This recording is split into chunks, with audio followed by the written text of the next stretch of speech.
Just pick them back up.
Girl, you done made me sit up now. Speechless? Why you speechless? I just say because it's like I'm like with a celebrity couple right now. Like, Oh my God.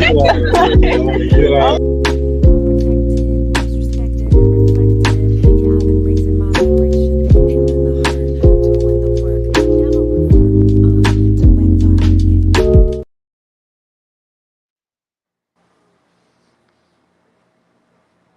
Okay. Um, hey. So I am starting Fire Talk tonight. Yay! Here I am. So Dorcetta will be on here later on, probably in a few seconds to join, maybe a few minutes to join us. So I will be starting Fire Talk tonight, and I've gone through and I still have some of the words that I never got a chance to really go over from when we some of our previous shows. So what I'm going to do now is I haven't gone through and selected the words. So I'm going to do that now. So it is 7:18 p.m. Eastern Standard Time. That's Florida time, yo. So I'm going to pick a couple of words and see if we can, look at the definition of the word and use the word in the sentence and to see how the word can be perceived by each person or by each other. So I'm going to do, I got this one here. I know I haven't talked about that one before. And I'm going to talk about,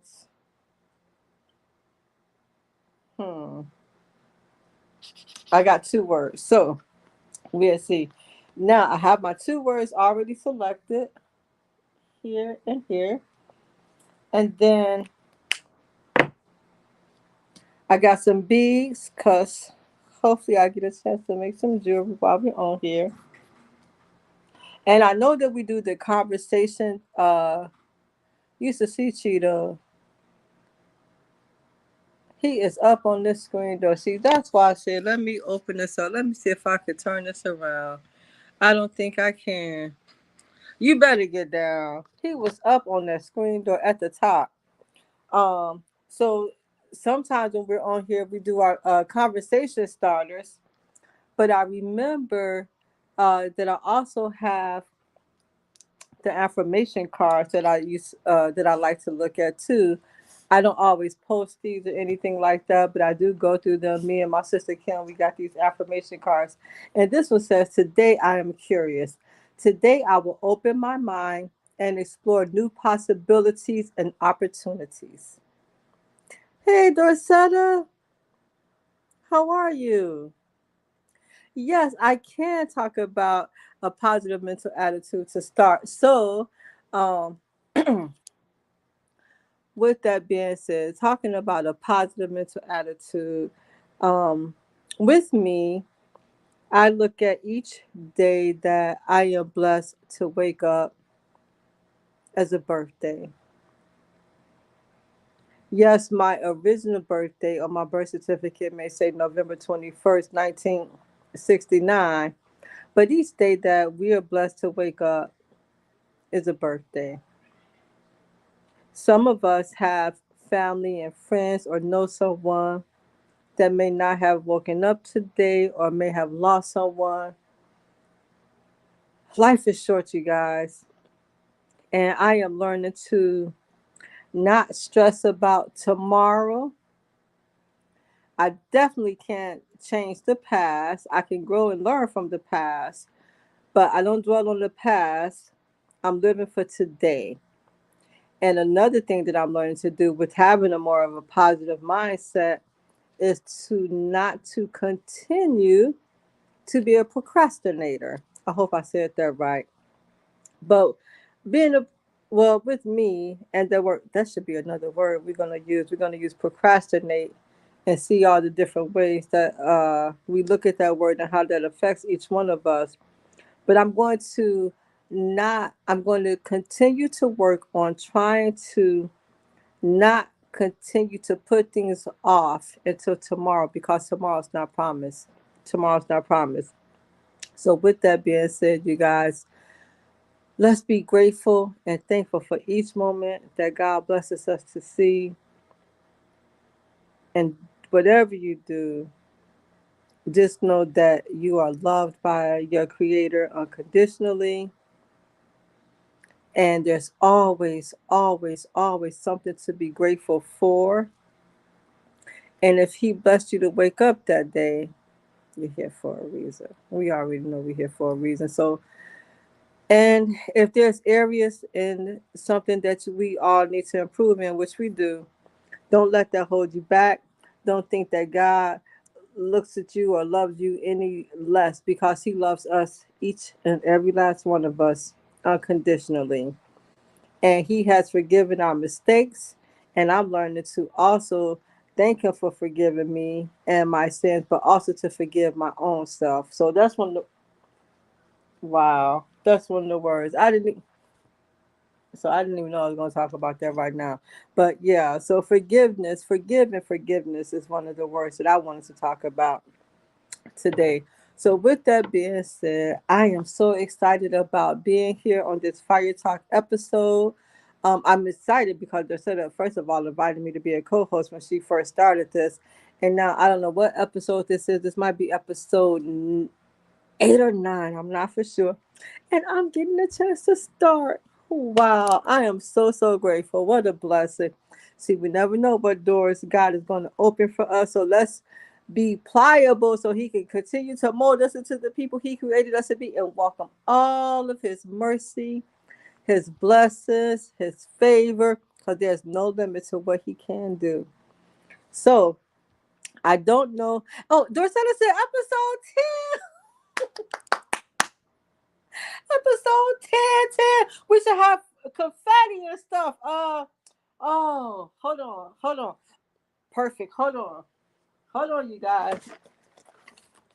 This is the confetti. It's not really confetti, but yay! Episode 10. Yay! These are balloons. Yay! Episode 10. These are balloons, and that's one of the things that I got these balloons because I want to talk to you guys about something. Later on, I don't know if I think I'll probably wait for Dorcetta to join us before I talk about the reason that I got these balloons and what I wanted to talk to all of us about. Um, so give me 1 second. Hello? I can't hear you. Oh, hi. Sorry, let me turn down my TV. Oh my God, I can see me on my TV. Hello there. How are you? Hi, I'm great. How are you? I'm good. What's your name? My name is Daytriel. Uh, Hello. I used to go to school with where D Lovely. I don't know if Oh, I'm supposed to say her name on here or not. I'm sorry. I was trying to set up something that way I would be stable and not walking around with my camera. oh, it's okay. I'm so grateful you joined. Thank you. I've been wanting to, but I didn't know. And today I got a feeling that I probably should. Welcome, welcome, welcome, welcome. So you went to school with her? I did actually, and she was usually very quiet until we had like this project. I think it was in Mr. Legero's class, and she found out that I'm a born bae, and she's like, "Do you know who you are?" And I'm like, "Yeah, Desriel." And like she was like telling me a whole bunch of history and stuff, and I'm like, "Oh my God, you actually know like for realsies who we are and." What our families have been through and our heritage and all of that. And I've always loved her and her opinions. And both of us are very, I would say, pro family. I'm pro family as well. I'm a little bit more, I would say, out there, a little bit more risque, a little bit more, yeah, yeah, you know. So the way that we handle family life is a little different sometimes, but I would definitely say that the foundation of what she speaks of is definitely true. It just is what it is, whether you like it or not. There are some different strokes for different folks, but what she says, I will tell you probably 95% of the time. You go with that bad boy, you're going to be fine. You know what I mean? So I just wanted to hop on, especially since I saw that you guys are speaking about mental health.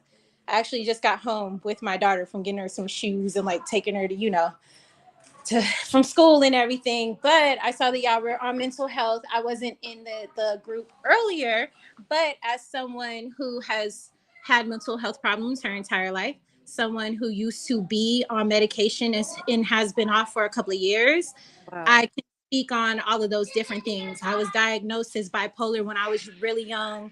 My parents, one of them is a depressive, the other one, bipolar. Our family has been very open about these things. At least in my generation, we never knew the world without discussing them and without having coping skills and things of that nature. We would rather do coping skills than meds a lot of the time. Don't get me wrong, some people need meds, like absolutely. But for those of us that can learn coping and how to basically handle ourselves and what we need to do to keep ourselves whole, I think that's better for us than the meds, you know. Yeah. Yeah. Um, Not to And, cut and anybody the off, I other just don't thing, know what we're talking so about you yet. know how you said you're a little risque and everything? Oh yeah, I That's used to be a beautiful. professional twerker. A what? I used to be a professional twerker, literally. And so I'm having a little bit of a hard time hearing you. It's not you, it's me. It's me. Oh Um, but by you being a little risque and everything, that's exactly who you're supposed to be. And that's the beautiful thing that God made each one of us in our own unique way. no. Yeah. And I'm so grateful for that. And I'm so grateful that I've learned through some of the things that I've experienced in my life that yeah, I made this way for a reason. I'm not perfect, but there's nobody else like me. And my own, because I'm a little bit out there too. I'm a little bit but I'm embracing that. I'm embracing that, and I think I always have, but I think I'm at the point now where it's okay to be who you are. It's okay. Nobody else has your fingerprint. Yeah. Nobody else has your fingerprint. So if anything, just continue to be you, love yourself. And then as far as the mental health, it's so beautiful that you have your own testimony, because you can help other people who may have those challenges. There could be somebody who may not even know the word for it. They may be going through something, not for sure exactly how to deal with it. So for you to have your own testimony, you never know who you could be helping. on their journey in their lives, because we all are dealing with something.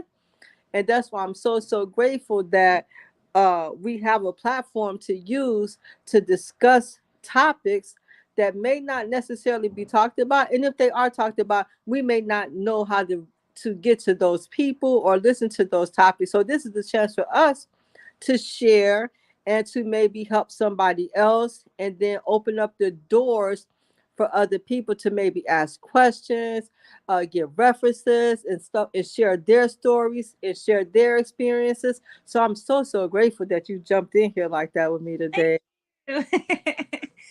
Yeah, all I saw was mental health, and I'm like, oh, cue me, cue me, because seriously, it's a thing. Even growing up in a family where it's not stigmatized and it's kind of seen as an everyday thing. Like my mom used to be like, oh, all you got to do. And I know now you can't call it crazy, but my mom used to be like, all you got to do is figure out what flavor of crazy we dealing with. And we can go from there. You know what I mean? And in my family, it was never a shameful thing. Good. And actually find power in figuring out how to deal with those sorts of things. Like when I was through junior high and most of high school, I was on different meds. And when I became an adult again, I had gone off meds for a while. I had my son and everything. And then a couple of years later, I went on meds again because I was trying to come off of alcohol. I felt like things were just really bad in my life. And I have been self medicating with alcohol for years. So Mm-hmm. I went back on meds, and one of them made me homicidal, one of them made me suicidal, and the other one made me so manic that I literally spent $10,000 on my friends, and then turned around and cried one day because I couldn't get lip gloss and I just needed to buy something. And that whole journey was bad. So I got off the meds again, and then I went back on them a little while after I had my daughter, because the feelings that I was feeling, I was just like, it was so overwhelming after I had my daughter. Like my perspective on life changed. For a little preference, my daughter and son are 13 years apart. Like my son turns 18 tomorrow and my daughter turns 5 in October. So between that time in there, I went through so much, and after I had her, I felt these almost, I guess they call them soft feelings that I had never felt before. I was never that girl. And it literally had me so sad for humanity and like for the world, and I felt overwhelmed and what is going on. And after a while I started thinking there was something wrong with me, when now that I've been off the meds for a couple of years, back then I went back on it just to be able to cope in some way, shape, or form. Like I went back to work as soon as I was 6 weeks post cesarean with her, which is probably another reason why I started getting depressed. Like it was crazy, like crazy. But this time when I went back on the meds, it was forgetfulness. It was being numb. It was not being able to show love to my family and friends like I used to. And since I knew what it was like to show them love and all of that, I couldn't stay on those meds and not provide them with that sort of thing. So I weaned myself off again. My husband, he helped me out through the entire thing because the girl was a wreck. But people don't understand a lot of times when they go on these meds that these people are practicing medicine. They're Mm. practicing, and they say practicing for a reason. The one question that I've always had about mental medication since I was a child was they always told me that it was a hormone imbalance. Yet, not once had they ever checked my hormone levels. Till this day, as a 36-year-old grown woman, I have never had my hormone levels checked. So, how can you tell me that I have a hormone imbalance if you never checked them? The Wow. times that I got my brain waves actually checked was when I was grinding my teeth and having issues sleeping, and I was blacking out and waking up in other places as a teenager because of the meds that they gave me. Like it was crazy. I used to literally wake up in parks, Wow. like, or Wow. just outside somewhere and not remember what happened, where I was, if I was awake when I left. And my mom thought that I was sneaking out sometimes, but some of them times I really wasn't sneaking out. Right. Right. out as she was. When I snuck out, I was like, yeah, mom, I did that. But when I didn't sneak out, I really didn't sneak out. I was really just waking up at other places. So it's just a lot of things dealing with mental medications that I just feel like if you are not in your natural being trying to hurt yourself or others, maybe you should look at other options because these medications that they are putting, they are messing with our brains. They really do. They mess with our minds. They don't these people are not actually testing us if we have hormone problems. They're not testing us in our brains to see if these SSRIs or whatever they're putting in us are actually working or not, or if we ever even need them. And again, they're protected because they say they are practicing medicine. They Right. are not out here guaranteeing anything. And all they do is they watch different types of people and what you're going through, and then they make their assumptions off of that. Yeah, they're making educated guesses by this point because it's been in the system for a while, but let's be real, a lot of these medications haven't been out long enough for all of us to know for sure that they actually work on everybody and how they actually work, because a lot of these medications are new, and I didn't know that until I started speaking to people that are actually above 60 years old. And a lot of these medications that they are splicing and giving us nowadays are the medications that these people used to party off of back in the day. So Mm. Mm. it's just a lot, and I just want people to be educated about it, because luckily I did have a family that is very supportive. I do have a husband that's very supportive. But for those of us out there that don't have that, people just think that you're wigging out and going crazy when you're actually on something that is supposed to help you, but you are cycling, is what we call it. Is when you're going in and out of those medications and you have to cycle in, you have to cycle off. Like it's, and then you got to cycle into another medication. You don't know what that in between is going to be. You don't know when you're going to feel normal, as they would say, like, because most of us have never felt normal our entire lives. I would just, I don't know. Look at the places that you're great. Hone in on that, on the places that you feel that you're not great. Start nurturing it rather than judging it. Start figuring out how to cope a little bit better. Maybe you go through times that you can't be around everybody. I have those times. Like I can't be around everybody. It looks like I'm around everybody all the time, but I'm not. I save content for the times where I'm in my house for 2-3 weeks and the only people I see are my family and my clients. That's it. Mhm. you know, so I would suggest those things. Some of us can't be around everybody all the time, and it's better than putting ourselves on meds that we don't know what is going to happen or why. Now, can I a couple? First of all, thank you so very much for sharing. Um, Let me ask you this: if there was someone, or if there was another version of you, a younger version of you, or if there's anybody that you could say something to help them with a more of a positive mental attitude with meds, and understanding that sometimes you do have to be on meds and sometimes you do not, what would you say? What would you say to that person? I would ask them if they feel completely out of control.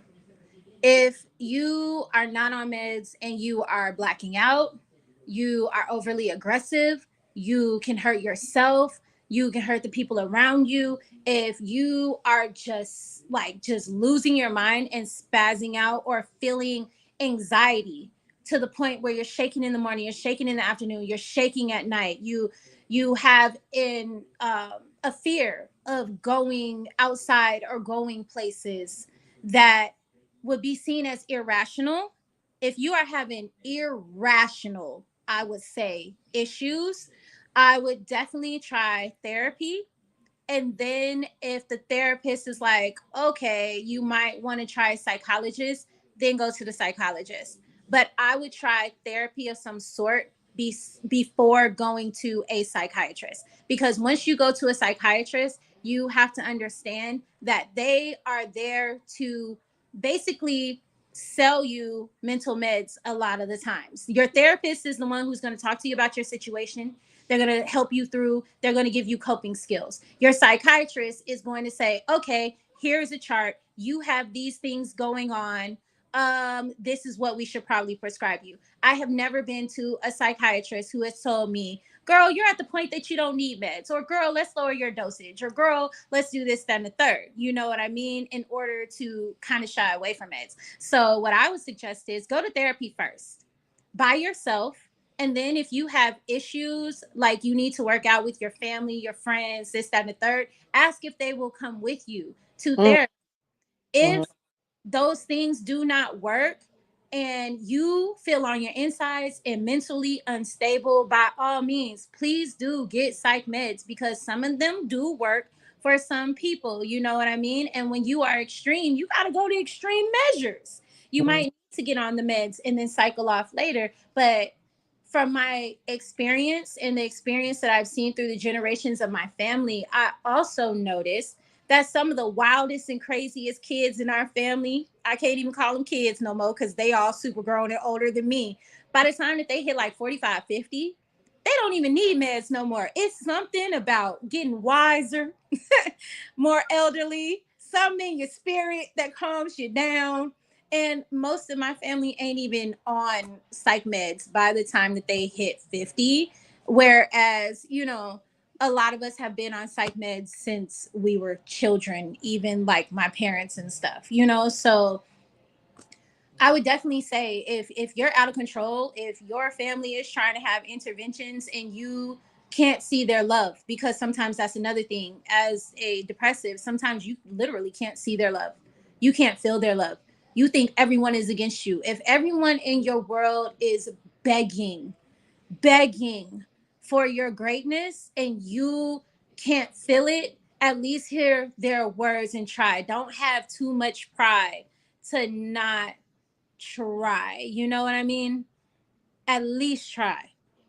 With And the children medications, with breathing. to make sure that your family there is to support you while you're on the medications, because you're going to feel all sorts of different ways.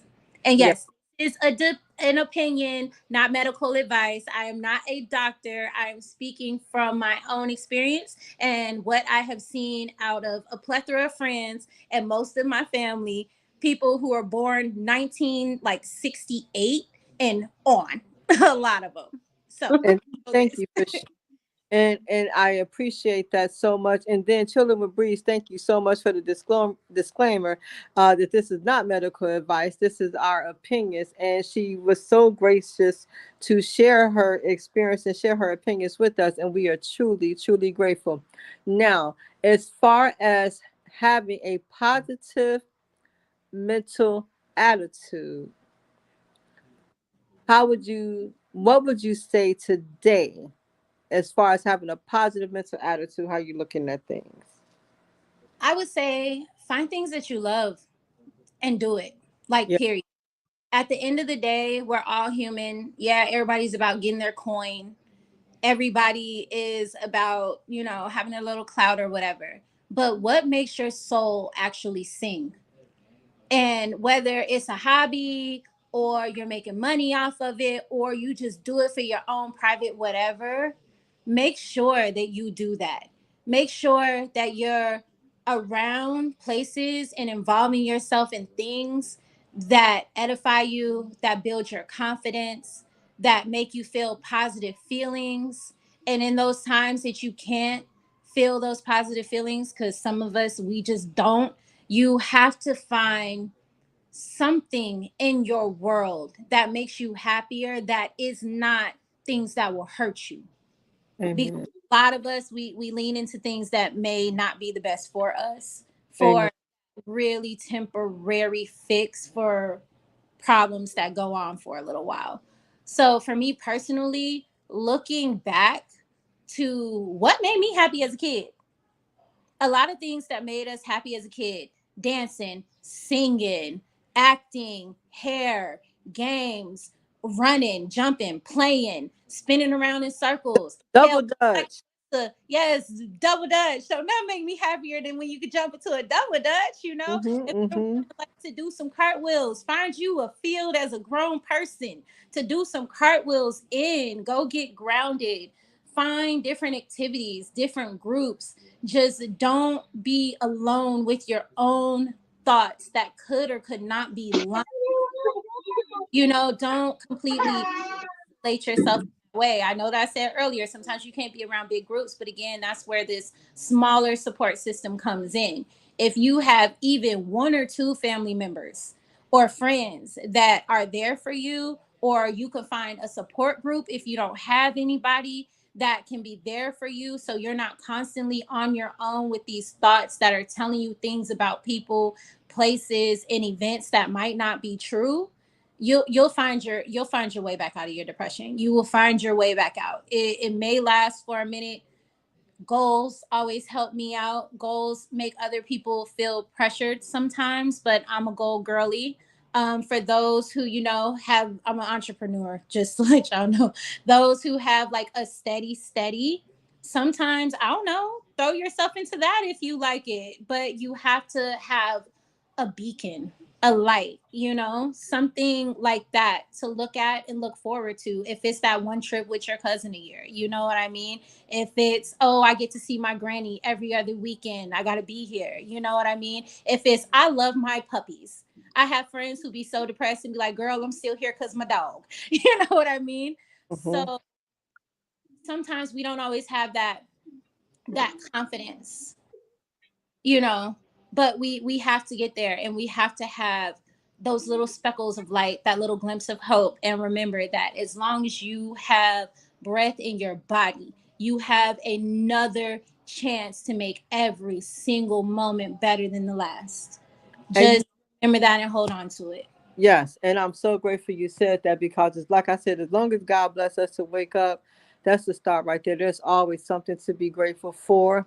And sometimes when those thoughts come to our minds that we really not for sure what it is, like I've learned to do, just like if I was watching television and something was on that I did not want to watch, I'm going to change the channel.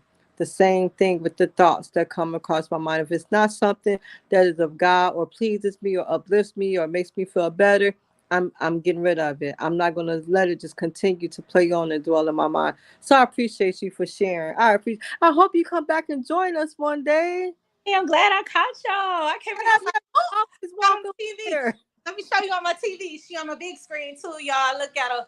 We in here Oh, I love it. on the TV. I was like, there go my girl. Let me get on here real quick.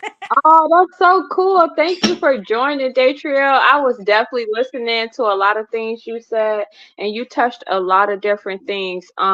Especially when it comes to mental health and finding a balance between taking meds and doing natural things. You really touched in on that because, like you said, sometimes meds are not for everybody, and sometimes when things are extreme, you do tend to need to go extreme.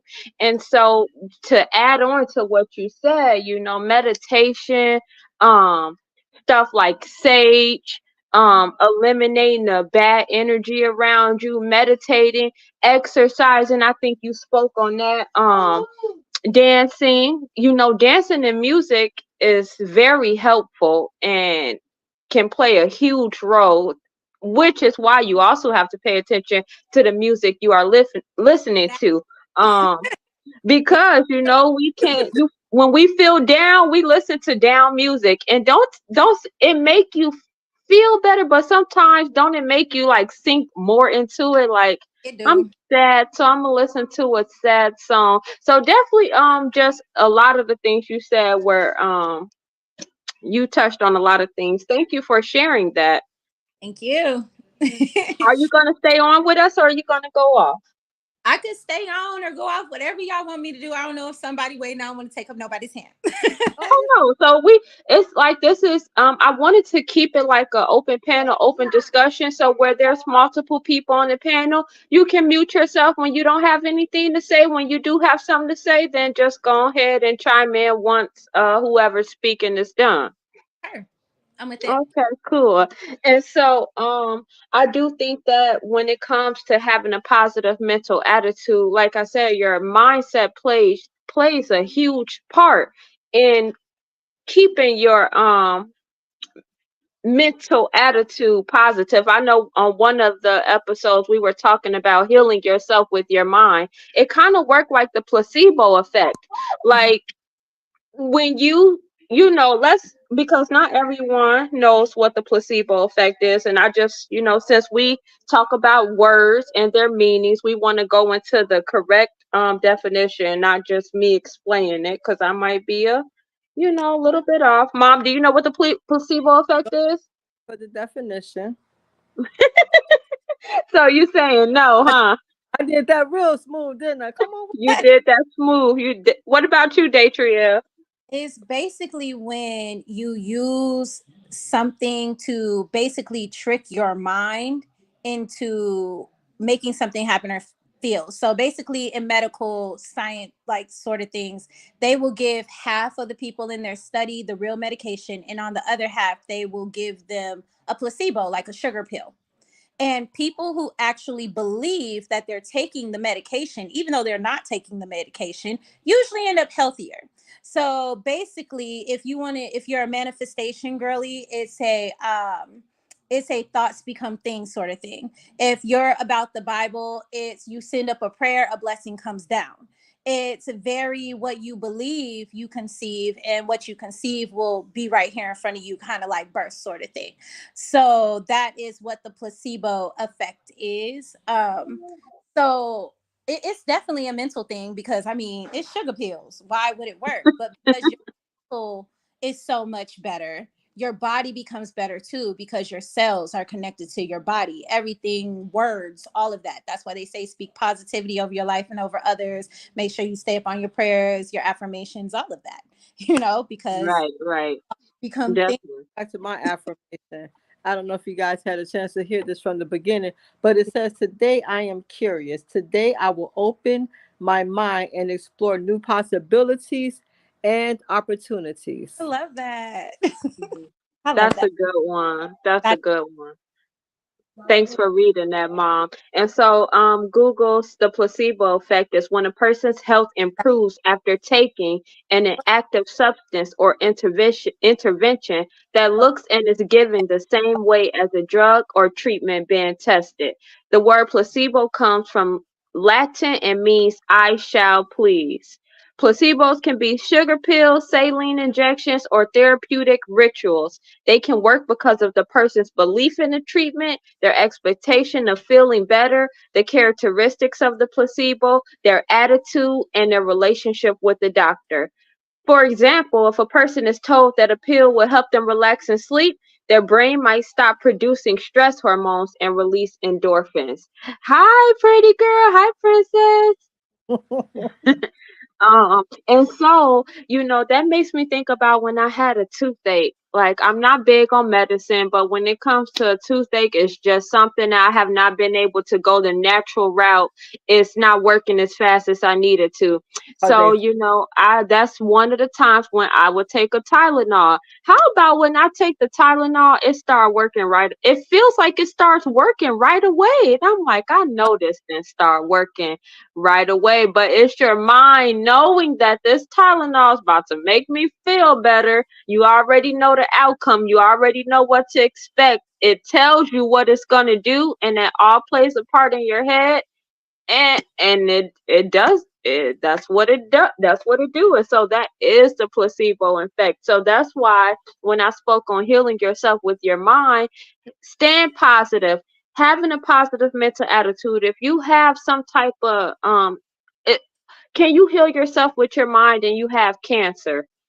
I don't know. However, keeping a positive mental attitude will stop you from sinking so far down to where if you're to stressing you out, stress being stressed about feeling that you have cancer or something else, not feeling like there's no hope or no cure for it, because a lot of times that's what they say. All of that plays a part in your head, and how the situation is affecting your body. And so you want to make sure you're keeping a positive mental attitude.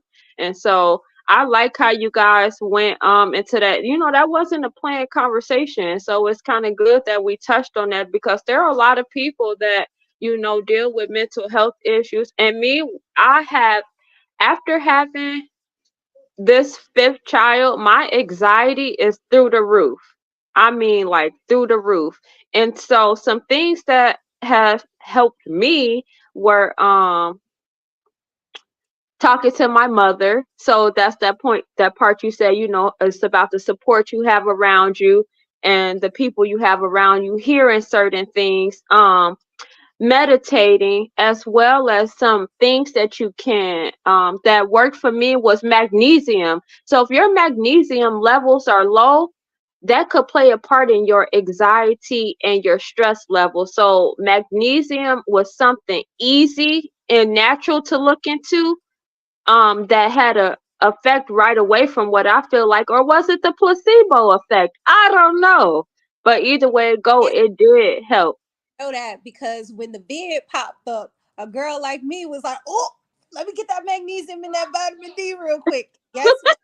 My anxiety went way down and I felt a lot better. And she was a baby when that mess ran around. And out here, I'm in Arizona. Out here, they was shutting us down, girl. They did a lot of stuff. I was anxious. I started taking them vitamins because I was like, me and my baby ain't finna catch whatever that is. And they said, girl, good. So it was actually the vitamins. Oh, look at that. That's great. You know, we had our babies around the same time. So I definitely remember that time. Just being pregnant and having a newborn around that pandemic was definitely challenging. Now, another thing that I've recognized that I'm working on, and I'm sharing this to maybe help others work on that. When we talk about the words that we use, we also have to be mindful that the words that we say out of our mouths, we hear those words a lot. We hear those words more than anybody else. So, something that helped me is not to take my my anxiety, my depression, my addiction, those are not your things. So you have to give that back to wherever it came from. So this addiction, this depression, this anxiety, give that, throw that back, because that's not ours. That's not ours. So when you're speaking on those things, yeah, we may have situations that we're dealing with, but just watch the words that we're saying, because those are not ours. Those are not of us. Those are not our, because God created us free. He didn't create us with all of that. So give that back to wherever it came from, but we're not saying my anything. If we do say my, something's going to be my freedom, my joy, my happiness, my overflow of abundance, my favor. My God loves me unconditionally. He's carrying me close to his heart, things like that. But other things, give it back. I definitely agree. Thank you for that, Mama. Thank I know something Datrielle said. She was talking about goals and stuff when it's coming to figuring out things and dealing with positive mental attitude, and something that can help. I think with goals, sometimes we set our goals too high and then they're not achievable. And then, that can make you feel like you're failing. And that's not always the case. So sometimes I feel like we need to make sure we're not setting our goals too high. And if we feeling like they're not achievable, and and that's if we're feeling like they're not achievable, just take it down a step. I, Take it to something, it might be just to make your bed every day. Take it to something that is very achievable, and something that you could see the progress. Even something like, taking care of a plant, because you can see that process.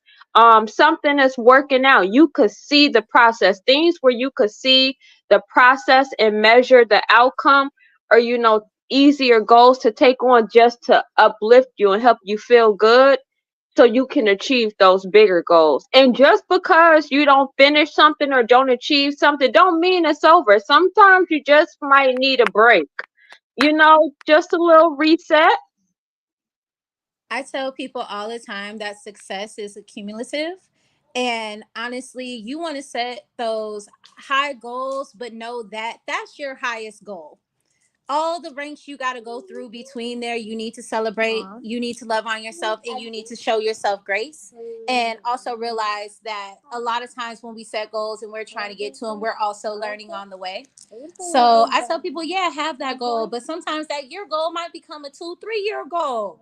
Be happy about all of your smaller accomplishments. Don't just celebrate the big wins, celebrate the so-called little wins too. And I used to tell people, if you can't take a day, do an hour. If you can't do an hour, do a couple of minutes of something, and take it minute by minute. And some days it just be like that. Some days it's just that hard and you're going through that much and you have that much doubt. And if you can't take that minute, break it down into seconds and Amen. keep going, because time is going to keep going. It will go forward and you will too, as long as you take the time and you don't just stop. Don't Amen. become stopped and stagnant and just placed where you are. So whether it's, okay, I'm going to make my bed today, or okay, I'm not going to wear sweats today. I'm gonna put on something else, or you know what, I'm gonna be in the house today, but I'm just gonna wear a dress, or I'm just gonna do my makeup, or I'm just gonna do my hair and just be here and just look at me in the mirror and love on me. I tell women a lot of times who are feeling some sort of way about their body, I'm like, your mission is to look at your body and find one thing. Amen. If it's the shape of your lips. I don't care if it's a little tattoo on your thigh. I don't care if it's like the way the bottom of your feet look. You know what I mean? Find one thing about yourself that you like, even if you can't find nothing that you love, and we will go from there. And I also tell people affirmations are everything. At one point in time, I had to do what I said, lie to myself every single day until I believe it. You believe all the lies of the world that are said about you. That is so true. Don't believe that you're beautiful today, still tell yourself you're beautiful. You A- believe what everybody else tell you. You might as well brainwash yourself, because if you ain't brainwashing yourself, know that someone else will. Listen Yep. to a- podcasts and things that can help you. That at one point in time, podcasts were my friends. Literally, because all of my friends weren't doing stuff that I was trying to do anymore. I wasn't trying to live like that. So podcasts were my friends.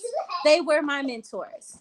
It just, I was alone. It was what it was, and I needed somebody or something. So find some podcasts. All of us have access to a lot of free things nowadays. Even if you got to do YouTube for free and get the commercials within it, go listen to, someone who's gonna help you.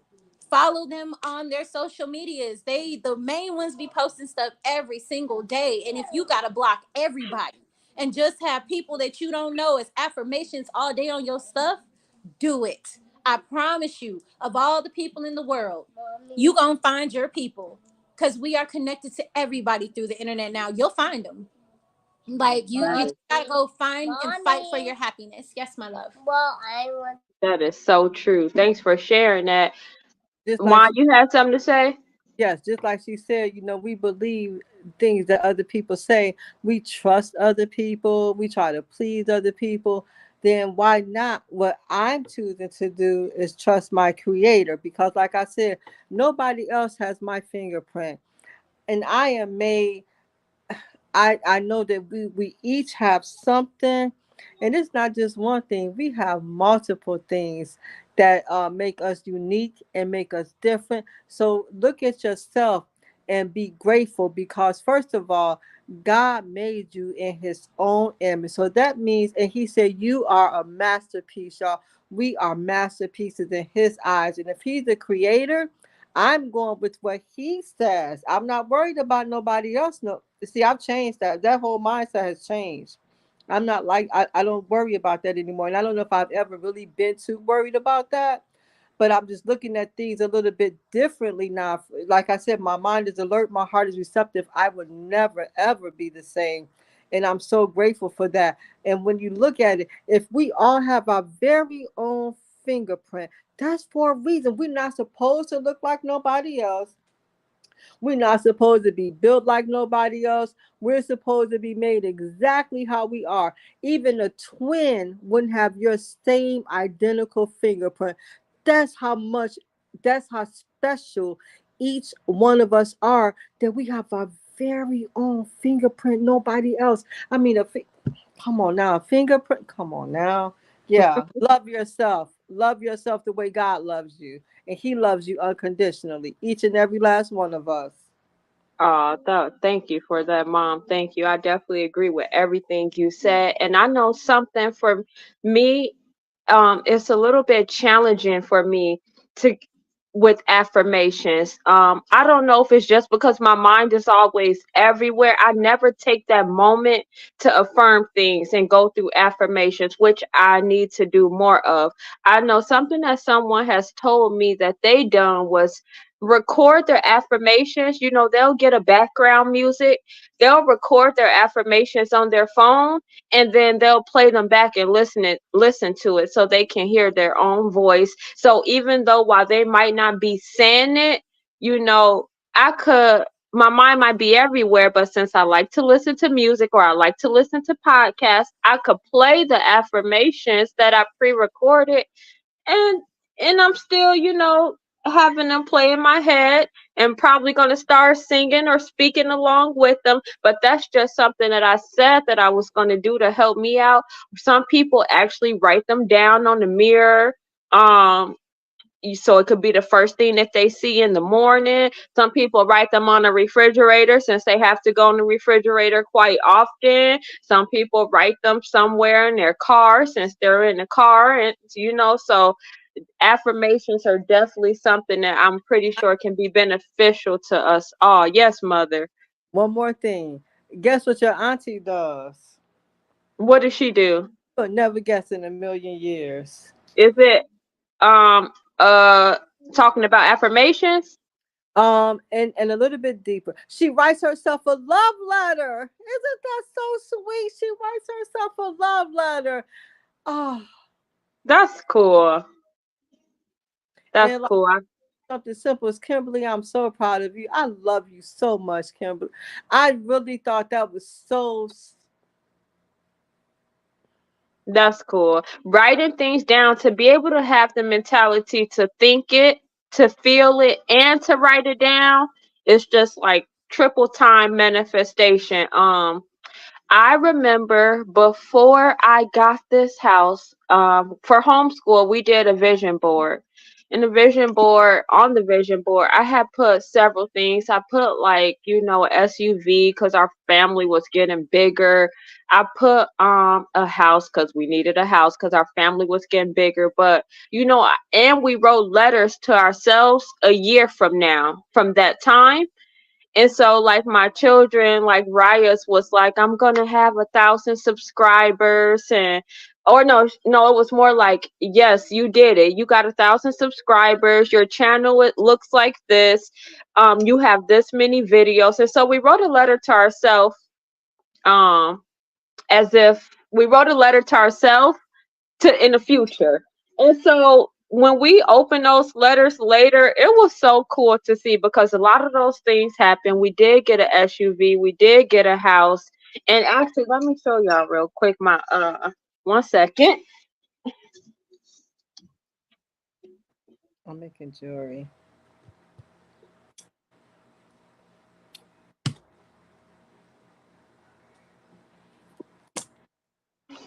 So this is my vision board that I did 2022. And so I got some stuff. I had my smoothies. My smoothies, I was doing really well with my smoothies back then. Knowledge, you know, I said I needed to read more, which you know I did.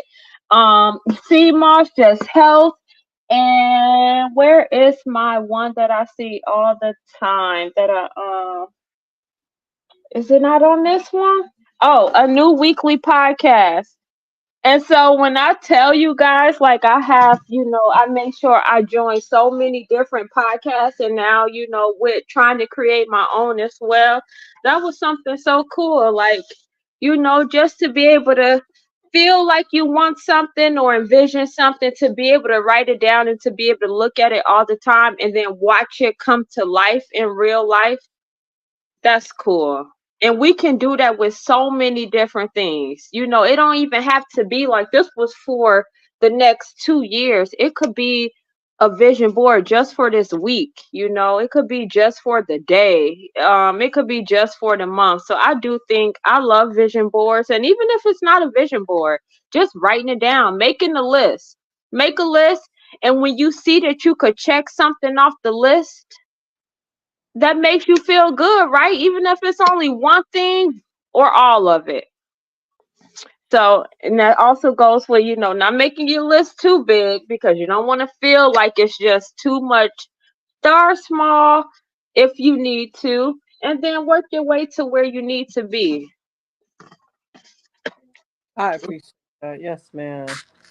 Yes, yes, yes. And so I'm glad that we talked about that. So while we, Mom, you want to pull out a card real quick before we go into our next topic? Yeah, so these are conversation starters. So let's see here. It's been a while since we've had one. Let's see here. We did that one. So I'm gonna pick 1, 2, 3, 4, 5, 6, 7, 8, 9, 10. And since we have a special guest on here, do you want her to pick the number, Drusella? Sure. Okay, okay. All right, so I have 1, 2, 3, 4, 5, 6, 7, 8, 9, 10 cards. Which number would you want us to pick from? 7.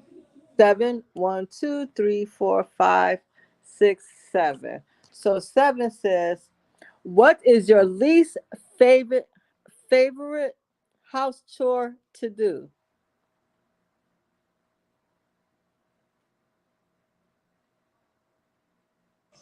Ooh, probably, God, it has to be between like the dishes and the toilet. Probably Really? it's between the dishes and the toilet. Like literally anything, everywhere, all the time. I'm 1000% in. But Mr. Awesome is usually like, yo, I will get the dishes and the toilet if you do the rest. And he usually does like the outside work. And I'm like, I'm with it. And I'll even help with the outside work. But my Oh, family does not know how to like scrape. Like in like when I was young, we used to like take the paper towel, wipe everything off the plate. And then we had the dishwater that you put your dishes in. My family, we could never have dishwater. They just throw the plate in like, bro, have garbage disposal don't mean food just to be like that. So they don't act right. I okay. definitely am with you on that one. However, I would clean the toilet all day. I do not want to wash and fold any clothes. OMG. I do not. They gonna stay in a dryer for like a week. You better, especially if I don't need to wear anything, or especially if it's the kids' clothes. Oh, they not going. OMG. I do not like washing and drying. I'll put them in the washer, but folding them and putting them up, that's a whole different story. So I'm happy that the children are getting older and can kind of do that themselves because, Yeah. yeah.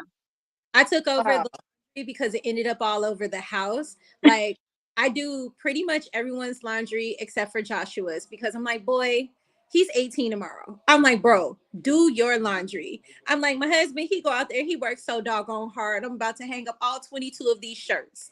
My little she helps me. She'll help me when she's home with the laundry. She puts away her own clothes. She tries to fold them, but she don't fold them small enough yet. But yeah, at least a load a day. Otherwise, I'm behind because everyone changes multiple times a day in this house. Yes. I definitely have. I think I have so many clothes, and I don't even need all of them, but every time I try to, go through them, I'm like, do I need this? Yeah, I need this. I might be able to fit this in a few more, I might lose a few more pounds, or do I want this? Yeah, I had this forever. I can't get rid of this. And so they say if you want new clothes, you got to get rid of the old ones. So I need to, I might need to go through and get rid of some of the old clothes if I'm looking to get some new clothes. Well, What for about you, mother? I don't know if I have a What is my least favorite house chore to do? Dishes. I wash the hell out some dishes. I don't use the dishwasher. I don't know how to use the dishwasher. I'd rather fill up the sink with some hot water, get it done. Um, laundry. Put it in the washing machine, the dryer, fold it up. I don't like putting it up, but Leave it up to Destiny. I don't know about you and the laundry. what that mean? She was talking about you like when we were there. Like what? You know, she said she's wondering why the covers didn't get dry. She put covers, towels, and shoes in the same load.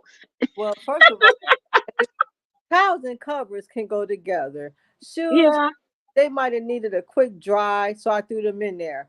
Um, Work clothes and stuff like that, I take to the cleaner. So I don't really have a hard time with that type of stuff. So a chore that I would least like to do, um, I really don't know if I have any like that. really. Yeah, not yet that I could think of. Okay, okay. Okay, so pick a number 1 through 25, Mama. 25. 25? Okay, I'm gonna pull this up fast because I ain't want let me see. Ooh, I can't see. Hold on. I can't see it. So skip that one because I don't want to get all close and then I can't zoom it up.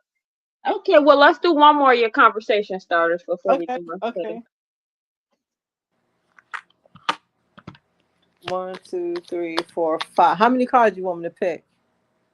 Hubby called and I got kicked off. Oh, it's okay. Last day, if you want to join us back, you know what to do. You still got the 1 through 10 or 1 through 9 now? I put those back. Oh, okay. Well, I'm gonna go with 7 again. Okay, so 7 says, did we do this one already? If I gave you 100,000 to spend today, what would you buy with it? Okay, I hold on. think we did. So I got to mix them up. Uh, if you opened a restaurant, what type of food would you serve? I would definitely serve some healthy, natural food. Okay, I would love to have a garden just for, just like a restaurant with all garden food. That'd be cool. I would go to something like that. Or I would like, like a breakfast cafe. Cause I think like some breakfast sandwiches, some coffee, some smoothies. I would like to sell stuff like that. okay, that's good to know. Okay, I appreciate that. Me, I went totally different. I would think like, and I guess I don't know all the stuff I can't eat, like fried chicken, macaroni and cheese. Uh, We had some fried chicken and macaroni and from, cheese and sweet potatoes today. from Lisa. No, we didn't have it. I made the macaroni and sweet potatoes, and then we had some chicken from Jules. Oh, Jewel. and what about Ryan's macaroni and cheese? That looks so good. Did y'all save me some? Hers was better than what mine. I tried making it today without the Velveeta and using like the actual block of cold cheese, and I don't know what happened. They ate it, but it didn't turn out like when we used the Velveeta. Well, Ryan put her foot in that macaroni and cheese, and I hope y'all cut me a block of that cheese and put it in the freezer bag and put it in the freezer for me because I'm being dead serious now. I hope you did that for me. You know they tore that macaroni up, so we gonna have to run that back, mother, when we get back together one time. Oh, okay. So you said you would put like all the stuff you can't eat in your restaurant. Is that what you said? I would have a lot of stuff in there that I probably shouldn't be eating. Yeah, Really? healthy stuff. I think smoothies would be good. Um, I think a green garden would be good. Okay. And you know I'm a prep person. So I prep the hell out some fruit. I cut up some fruit in a minute. So a fruit salad, a fruit bar. Oh, that sounds nice. You don't see too many of those, right? Yeah, you don't see too many of those. I do see it, but I would have a different fruits too. And Okay. that's that I'm learning here. Just because I'm in Florida and it's always hot here, doesn't mean that certain fruits are in season, it still has to go through a season process. Like, what are you talking about? Are you serious? So when mangoes are in season, they're like 98 cents a mango. When mangoes are not in season, you might get two for five. Like, what do you mean two for Right? just because it's hot here doesn't mean that certain fruits are in season. It all has to go through a season, I guess. So I'm learning that. Yeah, I'm learning that too. And see, the watermelon is not in season right now, I guess, because I'm not finding it anywhere like I was able to find it just like a couple weeks ago or like a month ago. And I'm so sad because you already see a lot of videos with watermelon, like they're exploding, they got foam coming out of them. And I only get seeded watermelons, and so I haven't seen any. I really wanted one so bad like a week ago, and I was so sad that I couldn't get one. Do you guys even have like yellow watermelon, or we have yellow watermelon here sometimes. Sometimes we have pink pineapple. Like the outside is still green and yellow, but the inside is pink pineapple. I've seen those on TikTok. Oh, really? Okay. Yeah, Yeah. but I haven't seen them like actually in store. In Florida. Oh, forgot you're in Illinois. Oh, gee. Okay, then. That was a good conversation starter. I definitely, yeah, I would like love to have like a little cafe or something. Yeah, that would be cool. I can see that. I can see that. And I Yeah. would Only thing is I don't really like cooking like that anymore. So, so do your smoothies. yeah, that would be. I could see that. I could see that. Get that blender Carlita got. She got a bad blender, man. It takes the ice, and the ice be so, the Italian ice that you like. The ice comes out that fine. It looks like little snow crystals. I'm like, what blender is this? I want one of I'm these. gonna have to see what blender she got. Yeah, yeah. It makes the ice so perfect. Oh wow. Oh yeah, I'm gonna have to look into that. Um. Okay, so one of the topics I wanted to go into was because this is back to school week.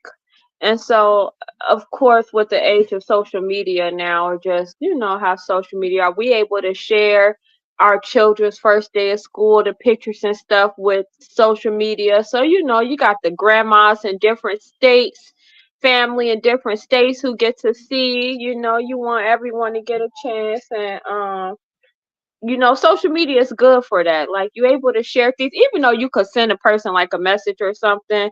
You could put it on social media, and you could have 10 of your family members see it versus sending it to all 10 family members through your phone. And so everyone's posting their children's first day of school. And we start school soon. I'm definitely enjoying these last couple weeks off. But yeah, so a lot of children have their first day of school, and you know how the first day of school used to be. Was it like this? In this made me think of that episode when I was like back in the older days, and you was like, "Well, first of all, I don't know about anything back in because I wasn't around." And I still don't know about back in the older days. so back in okay, wait, hold on. Previous So years. Previous years. okay, so when you were going to school, was the first day of school like something like you had a new outfit, you got your hair done? Like, how was the first day of school? What did that look like as far as preparation? You might be better off asking your auntie because some of those days I don't even remember. Really? So back, it depends on what years you're talking about. Let's say high school. Oh, maybe the beginning years, maybe. But not the whole outfit. I don't think I've ever really been like that. Really? Yeah, I don't So, think we ever really like that. I know we had new clothes, mhm. but we had to share clothes sometimes, so we probably spread them out. Okay.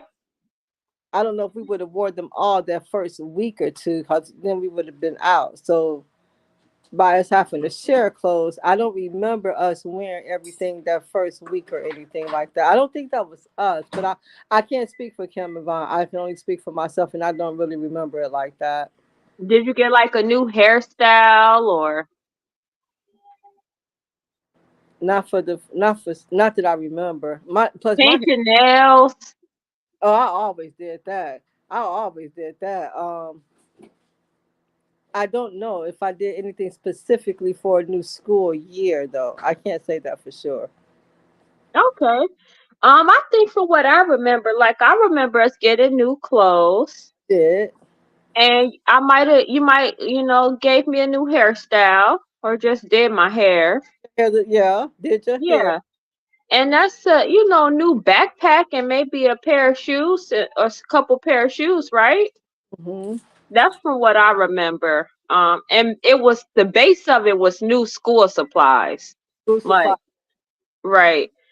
And so, okay, it's a whole different game now. They getting their eyebrows done.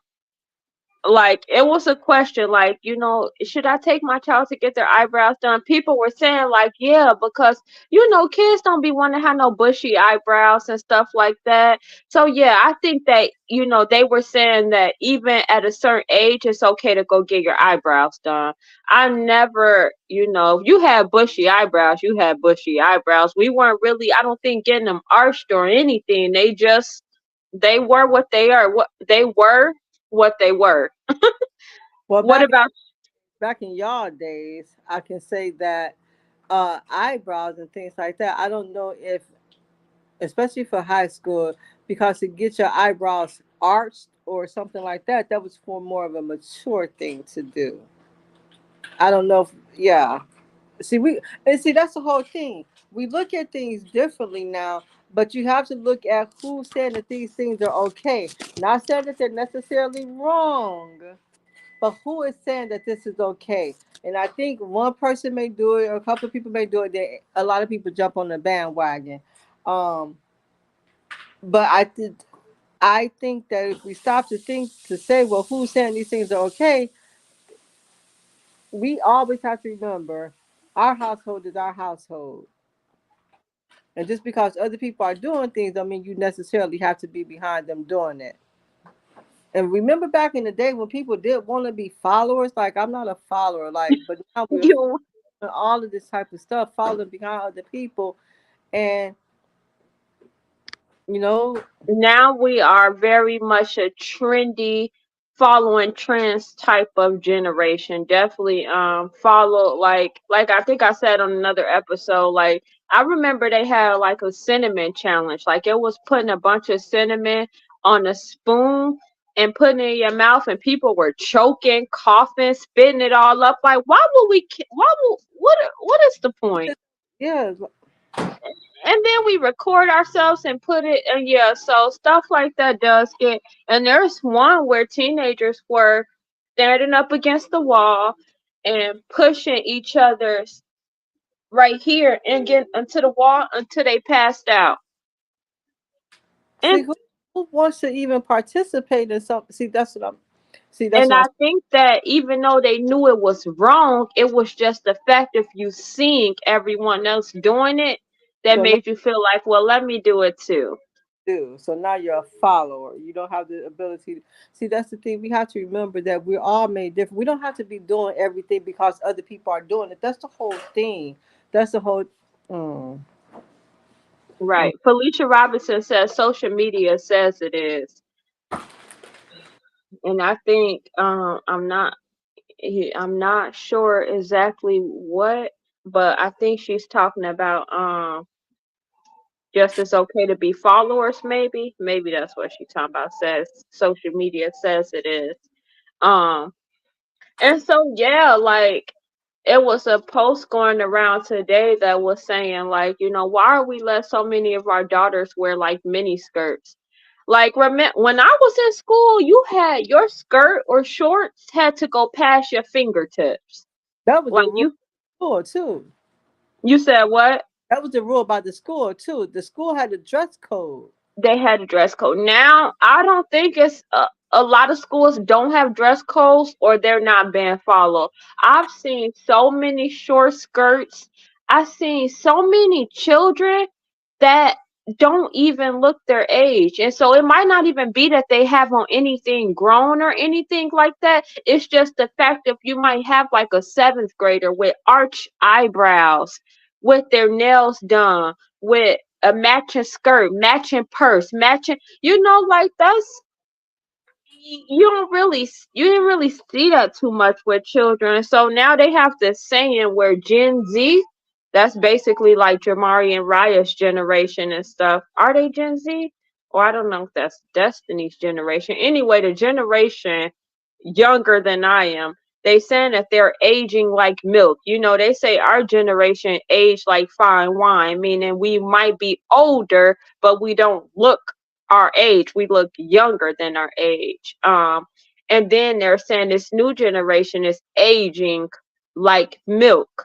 And so meaning that they look older than what they are. So I just want to play a few of these. These are some videos that were actually, oh, I didn't even add them. OMG. These were some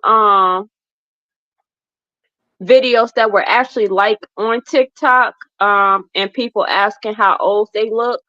Um Felicia says the way the kids dress. Oh, she says social media says it's okay the way the kids dress. Yes, it's definitely and sometimes I feel like the parents are taking more pride or are concerned more about the way the children are dressing than the kids are actually themselves, because some of these poses that I'm seeing and how the girls are posing and stuff, they're not posing like that on their own. Their parents are telling them, like, just they're not natural. And I think that we're grooming our children to be older than what they are, and that comes from the way they dress, from their language, their behavior, the things they're saying, and all of that. Like I seen she was in junior high, I think 6th grade, and she had a full set of acrylic on. Like, I just don't, um I feel like when we do these things, which it has been,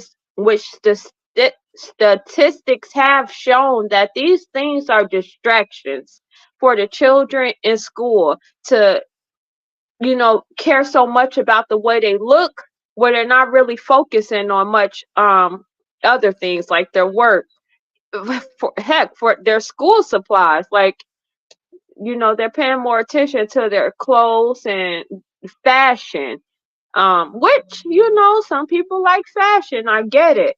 But this is why a lot of schools have dress codes and why they have uniforms, mandatory uniforms, because it do play a part in the education. We already know how children are, how teens are. They're in their early years. They're just starting to experience sex and stuff like that. So seeing the way that seeing the way that we're dressed, like if girls are walking around in short mini skirts and we in school, can you imagine that some of the young boys in school could be a little distracted? Um, because you wouldn't expect to see that in school. Linda Temple, thanks for joining, says, but it don't make it right. Right, it doesn't make it right. But we have this placed in front of us, and I do think that we just have to make sure that we're being mindful of how we judge our children. I did put on a post earlier today that I said that it's really getting out of hand. These young girls are already getting their eyebrows done, full set of nails, wigs, extensions, lashes. They even got a skincare routine, which would be great if all the products they were using weren't full of chemicals and ingredients that are toxic to the body. These little girls are wearing exactly what adults should wear, just a smaller version in size. And the women are wearing bows in their hair. It's so confusing. Then we get upset when the man can't tell the difference between a 22-year-old and a 16-year-old. We are letting our daughters do everything we do, and they're still little girls. Let them be little girls. And so I really do agree with this, especially wigs. Like, I remember when I was in high school, a wig was like for a grandma. Like, we weren't, you Uh, didn't, hold on. you weren't a grandma when I was in high school. So before you say Because I you did were wear a wig. So, but and you in know, high school, yeah, in when you were in high school, but that didn't make me a wigs were not wigs. Might see you think see yeah because you're thinking about wigs back in the old days. Wigs have been, but see that's because wigs have been around for hundreds and hundreds of years. Um, we just got exposed to the a few decades ago, right? That's decades ago. We just about got them ourselves. But that's the whole thing. Like with the things that are changing, because change is going to happen. Change, right, but the aggressiveness of change and the way things are changing, who is this really benefiting? That's the whole thing. And why is it that we feel as parents or as a community of people or just people as a whole, why do we feel that we have to either jump in a bandwagon or go along with this? We have a right to not do the same thing that everybody else is doing. We have a right to raise our children the way we want them to be raised. Because at the end of the day, we have the control. We and see when we feel like we've given the control over, or it's because everybody's doing it, or this is how the times are. That doesn't make it right. That doesn't mean that we have to go along with it. right. I So like how you said that too, because like I said, I have my way of wording things, and people already, y- said, like someone said in the comments, said that this is the way of. Well, I'm not gonna say that's what they said. They said that uh, this is very much pedophile sympathizer speech. So they saying that because I said that someone said if a man can't tell the difference between a 16-year-old and a 22-year-old, it's because he doesn't want to know the difference. And I said that I have to strongly disagree with that, because there are young girls who are developing so much faster because of the foods they eat. Some of them have bigger chests and busts than adults, and then they're dressing the same as us and even listening to the same music. They talk like us, and they're even wearing the same hairstyles as us. So I do think that makes it harder for men to determine the age of a female, especially if she hasn't opened her mouth yet. Because sometimes she can look a certain way and look older than her age, but when you talk to her and you see her mentality, you might then can recognize, oh, she might not be as old as I thought she was. But we're just talking of a visual, because all of this is visual to begin with. That's where it started. So when I say things, oops, my bad. and Um, just let me just go back a little bit. So that's a beautiful thing. Just like we're talking about um the change that's happened now, okay, with everything that we see and the new age and everything. That's the same thing with people's views and opinions. Everybody is entitled to one. And just because you may say something differently or because you may read something the way you saw it posted doesn't necessarily mean that what you're saying is wrong. It's just that you may have a different view or you may be reiterating what you've seen. So it's not that you be saying I'm not gonna say that you be saying anything wrong because we're all entitled to our own opinions. We're all entitled to and it just because we're entitled to our own opinions doesn't mean we always have to give them. But with this being an open panel and an open discussion, that's why we're able to have these conversations and invite people in to share their comments, their concerns, and their beliefs and their opinions, um, which we all have. and nobody's is right or wrong. That's the whole thing. Because I'm not saying that the way people are dressing their children and everything is wrong. That's not what I'm saying. What I'm saying is whoever, that's the whole thing, just like with some of the award shows. Okay. When did we go from watching performers, and I'm not saying anything's wrong with change because change is going to happen, but when did we go from watching like artists like MC Hammer and all of these like dancers and artists and stuff to some of the things that we're watching today? That's totally different, but that's my opinion. But who But I said think what you said is good, like, because these are our opinions. But like you said at the first, who is this benefiting?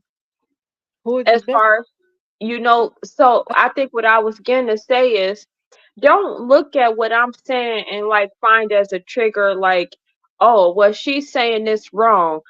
Turn it around the way my mom is saying it. Look at it from a different perspective. Who is this benefiting by our young girls dressing the way that they're dressing? Who is this benefiting? And so while the person in the comment said is, what you're saying is dangerous, rhetoric, basically giving a grown man the excuse to pursue young girls. This is very much pedophile sympathizer speech. I agree with the majority of what you said until that part. And I said, which is why we need to watch the way we dress our daughters, because there are pedophiles. Not only that, but that, we can't eliminate that. If they're a pedophile, they're going to be that, regardless of whether the way our children is dressing or not. However, we can't change that about them, but we can change the way that we are dressing our daughters, especially if it's not benefiting or or um if it's not beneficial to Beneficial? And it's our not beneficial. protect them. Our job is to protect them. Our job is to protect our children. And I don't know if what I said was adding because I'm not giving. I don't ever want it to be like, well, I'm saying that the way they're dressing or something gives somebody the right to do that, because that's not what I'm saying. But I am Right, saying that we have a responsibility as a parent to protect them by all means, because people out here are on whole different levels. This is a whole different level, and there are people out there who will take advantage of our children. People out here who actually think about these things ahead of time, actually who fantasize about these things. My job is to protect them, and I think that if I don't think anything that I said today was saying that by the way somebody dressed or by the way somebody acts would give somebody the right to do anything. That's not what we're saying. right. Hey, chilling with Breeze. Welcome, welcome. Thanks for joining. Hey, hey, how y'all doing? Good. How are you? I'm doing fine. I am doing fine. Thank you I for joining like how us. I like how no matter what you're doing, no matter if you rip in the streets, in the car, you always find a way to stop by, stop through, and say what's up. Thanks for that. We For sure, appreciate that. for sure. Yeah, yeah, I appreciate y'all too. What's going on? How you feeling? I'm feeling good. I'm feeling good. It's rolling around, you know. I was trying to stay tuned into the conversation. I heard it from the beginning. Um, it was some deep stuff going on. I'm like, okay. I enjoyed that. Then I had to tap in and out of it, talking to the kids. But it was good. It's good overall. I'm like, let me Oh, get on here cool. right now. Oh, cool then. We were just talking about did you see the post that I made earlier about the way young girls are dressing and stuff? No, I don't think so. Okay, well, just go check it out later. But it's basically saying that we need to pay attention to the what we're dressing our children in. They shouldn't be wearing the same things that their mother is wearing, just in a smaller size. You have children at the first day of school, they got their eyebrows done, their lashes done, full set of acrylic nails, and all in the eighth grade. It ain't even in high school. When I say I saw an eighth grader today with a wig, I was just like, and it's not just about the fact that she shouldn't be wearing a wig, but I'm just saying, I think that as young women that they're starting to glorify and like these things more than they like the natural things or things their natural hair. Like, you'll have a lot of people who have long hair. I mean, young girls who have long hair and wearing wigs, and it's just like, I don't even, they're not wearing the wig for because they have short hair. They're not wearing the wig because they're wearing a wig simply because they see everyone else wearing one. I think so, and it's glorified, and that's what they like now. It's just kind of like following along what you see everyone else is doing. And like mom said, who is this beneficial to?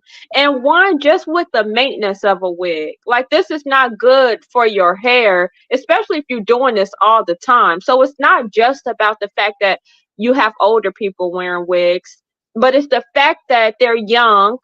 Most likely they don't need a wig. It's not like they have alopecia or something. I cause cause that would be different. But what if, Um, I'm sorry, but what if that's the same thing as people wearing braids too, though? you think so? In a way, yeah. In a way, yeah. Because Well, our braids is a protective hairstyle, and I could see what you're saying. I could see, but I could see, but I do think that I do think braids are more appropriate for an eighth grader than a wig. What you think, Brandon? I would agree that it's a difference, right? And it's about how appropriate it is because when you see a lot of these styles, they're associated with like something sexual in a lot of cases, right? So when you see the color as a guy, when you see colorful wigs, like you see a bright red wig, you are automatically look at that like this is something for a young man, a night, an hour. You know, it's not nothing to be stayed with, right? So when you see children dressed like this, it's kind of feeding off of. It's like I guess it's more so of the origin. I'm just giving the origin where it came from, so it makes it inappropriate for a child because it came from the streets. Right. And then put that with a full set of nails and a mini skirt. Yeah, you look like a woman of the night. And so, yeah, so I just think that we need to be mindful of that because, like I said before, no, I'm not saying it's okay. And no, that doesn't give pedophiles, just because of the way they're dressed, an excuse for him to be or her to be the way that they are. But how do we expect the men to know the difference when we are, almost look the same? We're wearing the same stuff. We have our hairstyles the same. We listening to the same music. We're dancing the same. And most moms, they're hanging with their younger daughters now too, in the same crowd. So that gets, that we have to be mindful of those things. There's a reason why there's sh- a woman or a young girl is a child and a young boy. There's a reason why children are children, and there's a reason why adults are adults. I appreciate that. I would say yes to that. There's a reason that children are children and adults are adults. I will say this though, back in the day, you know, it was a lot of us, some of us young girls who didn't really look our age, and we didn't act our age either. Um, and You we saying in the older times? no, I'm saying in years in the past. Okay. Okay. Um, but if we weren't forthcoming on telling the person how old we were, that's something that they would have to ask. And then if they did ask, that don't mean we told the truth. We didn't always dress like a child, but that didn't. What I'm saying is, what I'm trying to say is that this is not new, but it doesn't Okay. right. It doesn't make it right. I'm never ever saying that. I'm never ever saying that. However, I am saying is that we don't have to, just because something was done does in the past or something's being done doesn't make it right. How about that? Just because it's done, it's been done, it doesn't make it right. So just because we might have did that back in the day, or and just because people are doing it now, that doesn't make it right. Like you said, there's a reason that children are children and adults are adults, and that's how we need to leave it. I don't know where the cross came over, but this was years ago. Because, like I see, even back in my day, we didn't necessarily act like children. So this is nothing new, you're saying. No, Yeah. we've been no, This no. is my thing. Like this has always been my argument about this thing. Okay, why are you gonna serve your daughter up on a silver platter? That's me. People who have bad intentions for your kids are going to have bad intentions regardless. But okay, so like I quit shopping with Fashion Nova because I noticed that they had the same clothes for the little babies that adults wear to the club. Certain things should not be made in certain sizes. I call them prostitute clothes. What we're not going to do is that. You know what I mean? And just because you want your child to have freedom, just because you want them to be body positive, you could do that without serving them up on silver platters and having them out here half naked. I know mommies who do the mommy and me in the two-piece outfits and the booty shorts with their little ones. And I'm like, that's crazy. Like that's diabolical. Why would you dress your baby the exact same as you? What happened to the days where moms, got out of, they little sexy clothes a little bit to take photos in a nice dress with their children? Why do we both have to have on skin tight two pieces or biker shorts with the crop tops and the bobos in both of our hair? Why can't I look like a mom and she look like a daughter? And both of us be beautiful in that right. I personally think that our generation happens to be um one where we want our children to be mini me's. We're not actually seeing them as actual little individuals. We're actually seeing them as more of accessories. We want our clicks. We want our likes. We put our kids all over the internet, not just for our family members, but for other people to see them and tell us how cute they are, because that is the social media world that we live in. And what is that teaching to our children? That is teaching them, oh, you need to do this for clout. Oh, you need to dress like this for attention. You know what I mean? And it's hard, and it's something that I had to fight with back when I was a little bit more scantily clad and when I was a twerker and everything, because once I had my daughter, and she got a little bit older, I'm like, oh dang, she's picking up these habits that no matter how much I tell her you're a child and I'm an adult, if I act like that in front of her, she loves me, she adores me, she looks up to me, she gonna act like that too. You know what I mean? And no matter how much I tell her I'm grown, if I'm doing that in front of her face, that's the example that she's seeing. And I think that's a lot of what moms in our generation don't quite get. And I don't know if it's because we're the generation that went from basically no internet to everything being on internet, and we feel Wow. like we got to catch up because we're so behind on these other little girls out here and all of this other stuff. But I'm like, bro, I'm 36. You know what I mean? And I'm not Mhm. saying a girl got to become a fuddy duddy or nothing, but sooner or later, you got to grow up and quit trying to be a teeny bopper too. And sooner or later, you got to realize that bringing your daughters into that realm too early before they even know what they're comfortable with or not is a problem. We're supposed to be here to walk them through this with the best knowledge that we have. We're not supposed to be the ones teaching them how to be served up on a silver platter for God knows who.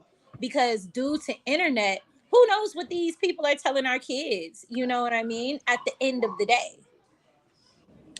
Yeah, yeah. And I see Felicia Robinson put on here, but our parents didn't know. And I'm thinking she's talking about how we left, how Yes, we. Yeah, and that's so true. That is so, so true. And that's something that I'm still applying to my life today. If you have to sneak and do it, then that means you shouldn't be doing it. that is so true. And I think that makes a huge difference that your guys' parents did not know. So you were sneaking doing it, knowing that your parents would not have approved of it. Where now our parents, these parents are providing it for them. I really want to go as far as to saying that sometimes I don't even think the children care that much. It's the mom, it's the parents who's pushing it in front of them, just like Nike shoes and stuff. Like they don't really, a 3 or 4 year old like Messiah don't care about no Nike shoes or no Jordans. They could light up though. Yeah, I know, right? He like his light up Sonic shoes. And this another thing too, and I'm not projecting or anything like that, but what I will say is that also when we look at the men and the women, who are we seeing more of this behavior coming from? That's just my opinion. That's just Who do my y'all think? Go left to right. Who do y'all think? Starting with me. Um, I do think that, I do think it's the moms. I don't think the dads will have it as much. What about you, Daytria? It's definitely the moms. It's definitely the moms. The children that I see that the dads are very involved, none of that is happening. It's yeah, 9 times out of 10, it's the moms and talking about how cute it is and want to argue with him over it. They're usually single. Like even things that I approve of for Zany, if there's a question whatsoever, like Austin be like, nah. And I'm like, nah, too. You know what I mean? Mhm. It is what it is, but moms are more lenient and we want our babies to be happy if they want some. You know what I mean? Right, right. What about you, Brandon? I ain't getting this with y'all. I'm gonna let y'all go ahead and handle y'all issue. I'm gonna step out because somehow I'm gonna be the person who said something different. And I'm saying the same thing, so I'm gonna just let y'all have this one. I, Okay, what about you, Mom? I think it's the mom. I think it's the ladies, and I'm not. All I'm saying is, I think it's the ladies. We should have a, and we should all. You know what? That's a whole other thing too. What we could do is we could always have polls too. We could always have polls. We could ask and just gather this information. This is for our own data, for our own subject, our own topics, but just so we can have our own statistics and our own polling information to ask people for their honest feedback. Who do you think it is? Do you think it's more the moms or the dads? I think it's my opinion. I think it's the ladies. Felicia Robinson says the mom as well. And so that's our own little mini poll. I Five out of five people I say used to the be too short, mother. but when I had Hold on, children, can you I ask me couldn't the really question be again? listening to Too Short like that because he was talking about raw and off the chain. You can't, but I had to. I couldn't do that anymore. So what if I would not have done that? I'm not saying that nothing would have been bad or anything like that, but it has to start somewhere and then it has to stop somewhere. So I chose to stop it at a certain point. I chose to not allow some things. Not saying I'm perfect and we're perfect or anything like that, but some things I did recognize before I did it. And I think that's something that we need to do because who is saying this is right? We're saying this right. Okay, so if it's the moms that we say, that My opinion. our opinion that it's the mothers that are kind of feeding into this and setting it up to be like this, we'll have some people say, well, I thought the men were the leaders. I thought the fathers were the leaders. Well, some So, are single. It doesn't matter about the fathers being the leaders too. Well, no, let me rephrase that. I think when it comes to the children nowadays, I think the women have more of the impact as far as how they are allowing these things to happen and how they are encouraging some of these things to happen. Because there are some moms out there who think, oh, it's so cute, she's just like me. Yeah, that's okay that she could be just like you from the inside, like have a good heart, be loving, be kind, be respectful, be genuine, be grateful, be a God-fearing little child. But that doesn't mean she have to be this other person, whereas it's the makeup and the edges and the mascara, the lashes and the nails and all of that, because now we're just taking it to a whole different level. We don't have to do that. She's just perfectly fine the way she is, being the little version of you with your genuine kind heart. Yes, and that's why they say mothers are the nurturers and fathers bring that structure and discipline. So when it gets to these ages, where the children need structure and discipline. That's why it is very important that the father is in the picture. Because sometimes, like Datriel said, we like, oh, but it makes her happier. But it might not. That doesn't make it right. But we have that more like we're trying to relate. We trying to see how it makes her feel. We're the nurturers. We're emoting with her. But sometimes you need to step out of that. Skip what you feel, skip what make her happy. I don't care. Who does this benefit? Like you said earlier, mother, who does this benefit? What attention is this bringing to you? How does this have an effect on the way that men are all around you are seeing you? You want to keep that in mind. You can't just be like, well, I feel like this or I'm okay with it, because the way you're dressing is not just affecting yourself, but the people that's around you, the behavior and attention that you get that you may not want to get. And so it is very important. Something just happened, but it should be good. But yes, and so I do feel like this was an important conversation, because it's like, when are we going to stop? We're supposed to be breaking generation no curses. So Can I speak on eh, real the go ahead, Deidre. the men's part of being in there and saying their opinion about the way the kids dress and all that other stuff. Okay, here is my thing. We expect men to protect and provide, correct? Correct. Especially if we are going to be in the household more, or in my instance, I have the freedom to run my businesses because he does hold down the foundation. You know what I mean? Without him holding that foundation down, I would have to get a regular Douglas. I couldn't run my businesses. It just is what it is. But with that, no man wants to work all day, every day, and then have to come home and fight with any woman about putting his baby in no hoochie coochie Fashion Nova clothes and the battle that comes with that. So some men, even though they should stand up and be straight up like, nah, you know what I mean? It's a non-starter. Some of them just be tired like we be tired. My husband, he'll be like, nah, I don't care, blah, blah, blah. He'll fight over it. He don't care how tired he is. But a lot of men will not. So for us who are saying that we love our men, we respect our men, he is the protector and provider, I'm just saying, keep it in your head, boo. You're not going to be able to tell the kids yes all the time. And if you know your man and know what he will and will not, I won't say give permission, but what he will and won't support. We'll say what he will and won't support. Don't do stuff that man ain't gonna support. You could get her the one piece. Why you gotta get her the crop top? They ain't got a t-shirt. You know what I mean? They ain't got a skirt a little bit longer, friend. Like, why are you gonna give that man that stress and then turn around and pop off on him like, well, you were supposed to protect us, da da da da da, but you aren't working with him in order for her to be protected.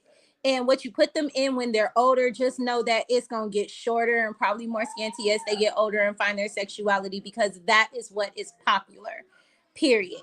And little girls like to be popular and accepted. You know what I mean? Little boys, they like to take over territory and talk ish to each other and box in the streets and be silly in that sort of way. You know what I mean? But little girls really just want to be beautiful and accepted. And when they're looking up in everybody who is famous, are BBL Botox Barbies, and they dress in lingerie all the time, and that is what all they think the boys want, and all of this other stuff. It's just hard. And although it is hard as a mother to say no, you're beautiful the way that you are, but you got to show them other examples as well of women who are, more, I guess you could say, conservatively dressed or whatever have you. You know what I mean? We have to give them examples. We can't just say no. And we can't just be the only examples, because we're not Cardi. We're not Meg. We're not all of these people who are so far up on the pedestal, who are on all social media platforms. trying to encourage our daughters, but when you look at them, it's almost like our daughters can't get past their looks to even the words that they're saying. They're listening to the music, the lyrics of their song, and they're looking at their bodies. They're not looking at all their lives, hearing these celebrities try to tell them what's right from wrong. You know what I mean? Right. Social media comes in there, but that's also where we come in as a parent and take ownership in raising our children. Whatever happened to dress up? Whatever happened to that? Little girls have always, from the beginning of time that I remember, wanted to dress up. They wanted to put on polish. They wanted to put on lipstick. They wanted to put on hair. Yes, they wanted to do their makeup. Yes, but there's a time and a place, and doing it in public is not right. Secondly, the people that are on the out here in the public eye doesn't mean that these people are doing right by the way that they're living their life. They're just living their life in the public eye. And some people are gravitating to that. But then there's some of us that saying, hey, wait a minute, this is too far. This is too far. So I'm that person that say, hey, we still have control. Our control is never left. We have to remember that, though. We have to take ownership of that. We have to know that this has to stop and start with us. With us. Just because everybody else doing it, when did we become followers? We're still It, the when did we become followers? We're not right. followers.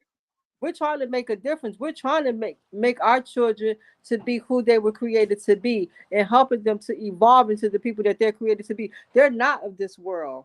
They're not of this world. There are so many things that we don't agree with, but we have to understand that we have the power. We have to take our control back. Who said we didn't have the right to do that? That's what I don't get. Where did we get the mentality that we have to be followers? We've never been followers. I'm not gonna lie. I don't have a teenage girl. I have a teenage boy, and he's just a lot different than a lot of boys his age or whatnot. But knowing that my daughter is gonna be a teenager one day honestly just terrifies me because the studies have shown that it has gotten so far away from us because of social media. You know what I mean? Like every little teenage girl pretty much has a cell phone. Almost all of them have TikTok, Instagram, Snapchat. They people that we don't they're talking to or what these people are saying to them or how persuasive that they could be. Some of our little girls do have depression and things of that nature where they feel like their family doesn't care for them, but this person on the other side of the screen is telling them everything that they want to hear, and we don't know if they're manipulators or not. And I know people say, oh, watch your kids phone, da da da, this, that, and the third, but the way that we used to sneak out and figure it out, it's even easier for them now because of so much technology is everywhere. So for us parents nowadays, it's like, oh my God, you almost feel defeated almost, and I think that we need more education on how to keep our kids, I guess I want to say keep our kids involved in the family, not shelter them too much, but at the same time, let them be able to live a little bit without it being as terrifying. Or maybe we need to get more brave because it is terrifying. Like, you can do everything right with your child. They could have a bad day, and it takes a split second for a manipulator who's been doing this forever and a day to get into their dome. And now you don't even recognize your kid anymore. Like, it's just, I've seen it happen to people, and it's just wild. And like, I talked to my mom and my aunties and stuff about it. We have a really close knit family, but for the little ones who don't have a close knit family, the ones that their moms are working 24/7 or their dads aren't around or whatever the case may be, I'm honestly just terrified and don't know what we could do. And like I said, she only about to be 5 and I'm already about it. Well, don't be terrified. Stick to your morals, stick to your values because it starts with you. Once you and see, take that terror, you're not terrified. Don't even be terrified. Don't be terrified. You know right from wrong, and you're gonna raise your child that way. Yeah, and you're gonna be protective. That's our responsibility. We have to protect our children. We say we love them. We say we love them, and we love them with all our hearts and souls. This is our responsibility to help protect them and keep them safe. And sometimes that may mean sitting down with them, it may not happen one time. We might have to have the conversation 5, 20, 30,000 times. It doesn't matter. But we have to continue to instill in them and try to help them see that we're doing this because we love them, not because we're trying to deprive them of anything. And then we can also show them real life examples of what's happening. Right. So you know this is not what you want to do. This is not what you want to do. And if you're gonna trust anybody, I'm your mom. This is your dad. We brought you into this world. God bless us to bring you to this world. We love you. We care about you. This world is not of you. This world don't care about you. They might like you today and hate you tomorrow. And who are these people? You may not even ever meet these people. But who are these people that we're trying to impress? That is so true. That is so true. You guys both said a lot of things. I know that one thing I wanted to touch on was that I saw a post not too long ago that was talking about the women who are now wearing the bows in their hair. Have you guys seen that? The I know, bows. Daytria, I know you do hair, so Yeah, I don't have many clients who ask for the bows in their hair, but I know it's a trending thing right now. It how do really you feel about it? it came from the pinup scene. Pinup scene, we've always wore bows and all of that because it's 1940s, 1950s. You know what I mean? And women back then, even in their like early 20s and stuff like that, they would do the ponytail with the bow and stuff like Yeah, that. what's wrong with that? Think that the balls with like the knockers and all of that other stuff, that's a little odd to me. And the lollipops are coming back. But that's an aesthetic again that came out from rappers, and a lot of the women, at least out here on the West Coast, are just trying to stay young forever. And it's an indicator that you are younger. You could take that how you want to. I don't think that they're intentionally trying to play into the pedo realm of anything. I think that they're Mhm. doing it to be trendy and to be seen as young, kind of like when older women started getting tattoos on the bottom of their backs. You know, back in like the mid 2000s, when usually that was a little teenage girl game for a minute there. You know what I mean? Or nose piercings, and like older women are doing a lot of things to make themselves look younger to basically compete out here in this whole dating situation that I don't understand because I've never internet dated or had to swipe any of that stuff. So I don't Mhm. know, but it's a competition thing from what I understand. Yes, they're trying to look younger, but they're not trying to look illegal, and they are not playing into the fetishes of a schoolgirl. That's not what they're doing. Okay, so how do you feel about the bows? Um, I think that there's a time and a place. I think that if you're doing like a theme photo shoot or something like that, I don't really have a problem. I think that positioning of your body, I really think that there's a way to do everything. I'm like, they're bows. To me, they're just another hair accessory. Women also wear beads. It's the balls for me, the knocker balls for me. It's like, girl, what are we doing? We putting the plastic knockers in our hair. Let's not do that. I'd rather see the bows than that. The bows are made in a more grown material. If it was the bows with like all the fluffy on it, but I haven't really seen that either. I'm a little leery. Okay. Oh, I think that the hairstyle with the two ponytails and everything is super cute, and I look darn good. And some two ponytails, I wouldn't do it right now just because the climate is really weird for style out there, and it is all getting mushed together. And basically, women are doing everything they can not to age. And when you ain't got money for surgery, honey, sometimes you put a bow in. That's That was a good one. Brandon, can you give the male perspective? I'm sorry, chilling with Breeze. Could you give the male perspective and tell me what you think about since we are having a podcast and this is a conversation, it's okay for you as a male to say what you think, because you know what they will say is like, why does it matter what a man say about what we got going on? So what do you think about the bows and the women's hair? I haven't saw it yet, but imagining it's weird. It's like childish.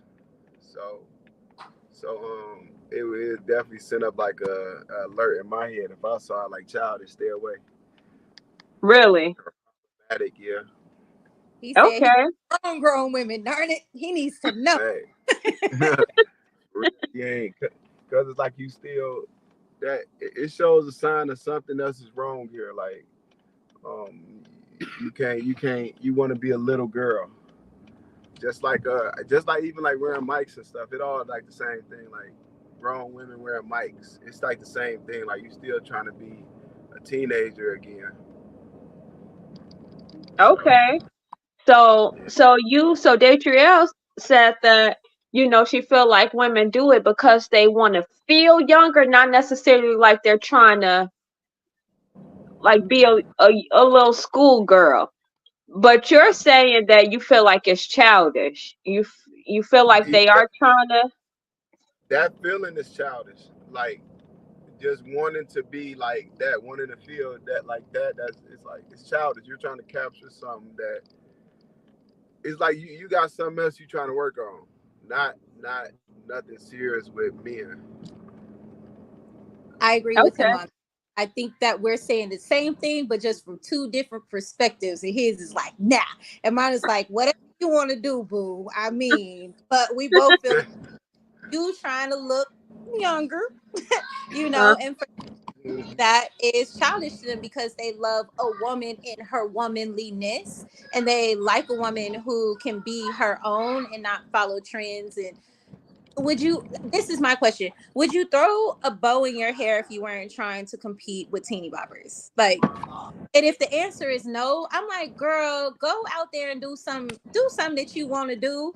There are different ways to look younger. You could cut a bang, you could do some hair dye. There are 50 million things that you could do to still look younger than going to the good old beauty supply and throwing on the same bows that your teenage daughter wears.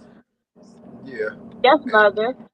So Dorsetta has done hair before, and she put those pretty colorful strings, like the glitter things in there. You know what I'm talking about, Dorsetta? Hair tinsels. Hair tinsel. Okay. I'm sure you work with some of those too, right, Datrielle? I use tinsel every single week. It comes with the braids.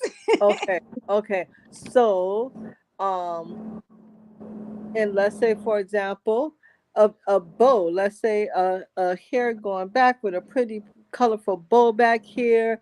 Let's say I got on pink that day, I want to put a pink bow. I don't see anything wrong with that, but I don't know exactly what you guys are talking about because I don't watch TV or I'm not on social media seeing all of these things that you guys are talking about what's trending. However, I don't see anything wrong with the bow. um I don't know if you guys remember these things, but they have these claws, like these clamps that you could put on. People still wear those. It's just an accessory. I think it's just an accessory, and I think it enhances the outfit. It can Yeah, enhance the look. It makes it like, oh, like what's? I don't think it's anything wrong with that. But that's just my opinion. Like the tinsel, I would rock the tinsel all day long if I could. yeah, Or a bow. I don't see anything wrong with the bow. A bow could be very mature looking too. It doesn't have to be just childish. agreed. So I'm Agreed. not. yeah, I I uh, think you will about that. have some. Like there are grown women out here with the classic that you do on your baby, the four ponytails with the bobos, and then they make them long braids, or they do the bubbles, and then they will put barrettes between every bubble. Like Yeah. plastic. We're not talking silks, satins, chiffons with the brooch in the middle that is beautiful. You know what I mean? There are bows across the cultures. We're talking about the ones that you put on your baby. This girl done dug into her baby's hair supplies and said, "Oh, this match my outfit." And we finna throw five ponytails in my head with the classic two-strand twist that you do on your babies. The styles that I still wish I saw 10-year-olds wearing, but now they wearing weaves and we wearing they bows. And Like that's what? what I think, that's what the point I'm trying to get into. So you might not feel, and I'm a little back and forth about the bow. I'm a little back and forth, but I think where the confusion comes in at is that we have the young women wearing their hair like the moms do or the older women do, and then we have the older women wearing their hair like the young girls do, and we all walking together. So how do we differentiate? Most of these kids bigger than me too. Yeah, I'm pretty sure you and my mom the same height. Y'all both somewhere probably around 4'12", 5 Yep. foot. Yep. So It's wild out here. If I don't have hair in, my makeup done, some lashes on, if I just go out there, my little sweats and my little workout clothes, I look close to a lot of these teenagers. Like a girl has to get done up to look fully grown. And it's a thing. Like it's a thing. I definitely so I know we've been on here 2 hours, but I really want to go into this real quick because like she said, she has to do a lot to make herself look her age or older, because I know your age because we the same age, but I don't think you look your age at all. And so are the millennials, our generation, are reaching a certain age and they're looking younger. And so there's this thing going around on TikTok about, how old do I look, and saying Gen Z people or Gen Z generation look older than they are. So let me play this real quick. Okay, so this girl that says that Gen Z looks older than they are. How old do you think I am? First, like, how old? How old y'all think she is? I didn't hear it. Just by the looks of her. Can you do it Okay, so again? this girl that says that Gen Z looks older than they are. How old do you think I am? First, like, how old? I'm about. I can't hear you. How I'm old does she look? I say in her late 20s. Late 20s. What you say, Datriel? I said like 25. 25. What you say, Brandon? Yeah, I'll say like 20. Yeah, anywhere 27. Give me 27. Put me in the middle. I said about 26. Okay, so this girl that says that Gen Z looks older than they are. How old do you I'm think I am? sorry I can't First, fast like, forward or how old? anything, but it's only 20 seconds. I'm about to turn 21. I feel like I still look like I'm 16. I don't know. Okay, Oh, so she's 21. I would at least said 26. Okay, let's go into one Gen more. Z is aging rapidly. Gen Z looks older. Tell Like, me I what put my y'all think. age. How old she look? I'm gonna put on makeup and I'm gonna ask you again, but and I'm not gonna tell you my age until the end. All right, here's how I do my makeup. Can you tell I'm nervous? Oh, 28. y'all saw it. I didn't see the age. 23. 23. Brandon said 28. I say What? she's. I don't even think she's in her 27. 20s. You don't Oh, think she in her 20s? Mm. Really, mother? Gen Z is aging rapidly. Gen Z looks older. yeah, I Like, I said put my 23. She age. said 22. I'm gonna put on makeup and I'm gonna ask you again, but and I'm not gonna tell you my age until the end. All right, Uh-oh. here's how I do I my can't hear makeup. nobody. Can you tell I'm nervous about this? Here, let me do the mirror. I 'Cause if I probably do would have this, said there 24, is absolutely 25. So I did a guess my age video, and guys, the internet is wild. Wild. Like some people said I How old looked y'all 29, think? and then other people said I looked 55. Which, okay, not gonna be How old? offended. I'm the How one old? who chose to do the video. I'm going to But I don't say have a 33. filter on right now. And like I know I have gray. What y'all say? Late 20s, early 30s. I Yeah, I said say 30. 4. How old, Datria? I said like 24. What you say, Brandon? All right, I'm changing mine to 29. So I did a guess my age video, and guys, the internet is wild. Wild. Like some people said I looked 29, and then other people said I looked 55. Which, okay, not gonna be offended. I'm the one who chose to do the video. But I don't have a filter on right now. And like I know I have gray hairs and stuff that are popping everywhere, but like 55, really? I'm not 55. So this is my age reveal. I am 42 years old. I'm a 42-year-old woman with 4 kids. She, Ah, I Scott, would. she looks good. She looks good. So we have the Oh, millennials who are looking younger, and we have the Gen Z who are looking a little bit older. What do you guys think is playing a part of the generation under us looking older than they are? First of all, let's start with, can we start with Brandon and then go work our way to the left? Do we think that the Gen Z generation look older than they are? Do you, yes or no? And if so, why do you think, or what do you think is playing a part in that? Okay. Real quick. How old was the second one?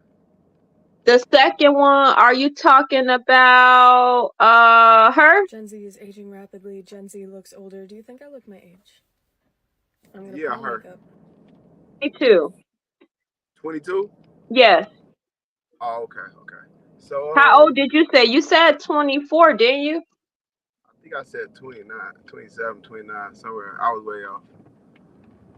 Okay. But I was just going, not trying to guess if she looked younger or older. I was really trying to just she was, yeah, she's stressing. I'm gonna just say that. Um, but okay, are they looking older? I would say the ones on social media are looking older, but everybody look different on social media. But in real life, I don't see them looking older. Was it older, just older than their age, or older than the older generation? What you just asked? Older Sorry. than their age. Okay, okay. So I would say no, not more than usual. I think it always been some girls that looked older than their age, and then you had the ones that looked like little girls. I still think it's the same. I do You think too. it's the same? Yeah. Now, to your second question, and I would say, why even a group? Even though this is like I say it's regular, it's nothing unusual. It seems like it's unusual because of social media. I That's see a what you're saying. fair. Unusually high, I mean. I see what you're saying. Okay. What about you, Datria? I think that my opinion is a little tainted because of the industry that I work in. Because I do coach models and all of that jazz. I see most of the girls who get implants as soon as they're 18 and have been getting those jobs since they were like 15. So for me personally, my opinion, like I said, is a little tainted because of what I do professionally. I also believe that a lot of the girls are developing faster because of all of the hormones in the food. I think the girls who have been using cosmetics or have gotten cosmetic surgery early, they tend to look older because I mean they got cosmetic things done. And a lot of times makeup and all of the chemicals that you put on your face, yeah, it looks good in the moment, but keep on doing that for another good 5-10 years and see how fast you age without giving your skin time to breathe. I also think that it's the stress that a lot of younger people are under today as well because they're exposed to so much in the world while they that they probably shouldn't even be a thought in their mind. We naturally thoughts as teenagers, and to have all this other stuff just thrust upon us can add to that stress. They are also the most anxious generation of ever, and we all know what stress cortisol does to the body. So I think that is a few reasons, but like I said, I'm a little tainted because I see it all day, every day, because that is the industry that I work in, and it's funny because it's also a cultural thing. I work with people of a lot of different, and I notice that culturally, the things that we allow our children to do is very different. So yeah.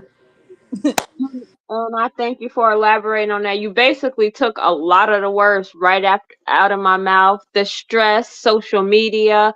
Um, I think that we even have a lot of younger children now. Like I said, they have skincare routines. Do you see how much different stuff they're using? Anti-aging stuff before they even have to use anti-aging.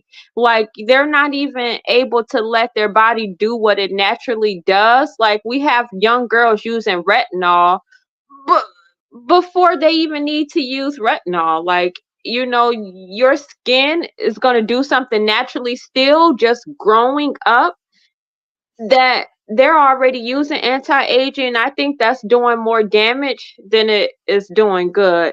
And so that along with all the other things you said, the fillers, the lip gloss, the plump lip gloss, the extensions, the all the chemicals, the all of those things I think are playing a part. The diet, um, eh, children are, especially young women, are developing at a much quicker rate because of the hormones and things in the food, the bad ingredients, the just so many different things playing a huge part in it.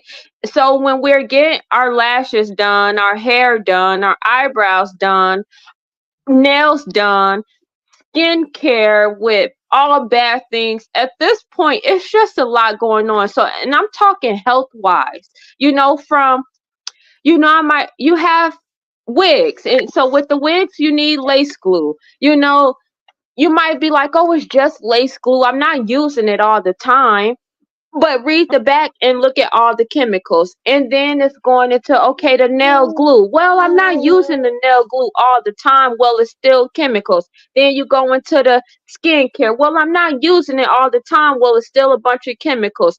Then you're going into the stuff they eat. Then you have so many things and technology around us that's giving off radiation that plays a part as well. All of these things that you're putting on the largest organ of your body, all the different chemicals from the products we're, you know, molding our braids down with, have so much toxins in it that we think that we're using them in moderation because we're not using each one all the time. But when you're adding up that each one of these things that you are putting on your body on a daily basis, you have to, that's playing a part in our health. And I think that's the most biggest part. And take it back to what mom said, who is this benefiting by putting all this different stuff in our body? Skip the physical part in the way that we're talking about, that it makes of the appearance, but just putting so many different products on our body, I think that we have to make sure that we're paying attention to that, because all of these different things that's not good for our body and truly plays a huge part in our health. Truly play a huge part in our health. So not only just our health, but I do think that that's the most important thing. And like I said, let the children be children. I think it's very cool to see the children and having skincare routine, but why not just teach them young to start off with the natural things? They don't really need all of that other stuff. If you turn something around and it got more than 5 ingredients in it, you can't pronounce any of them, then that most likely means that this is doing more damage to our body than it is doing good. Almost like what you were talking about, Daytriel, with the medication and things like that. A lot of this stuff that we're consuming, from food to products to everything, is doing more damage than it is doing good. It's getting down to not worrying about the moderation and the balance, but to pay attention to everything that we're using. And I know it might seem difficult, like it's so hard to get around, but I think that if we just go back to at least The when base. you need, yeah, try the natural route first. Try something that's natural. You might feel like it might not work for you. You might feel like it might not work as fast or as quick that you will like it.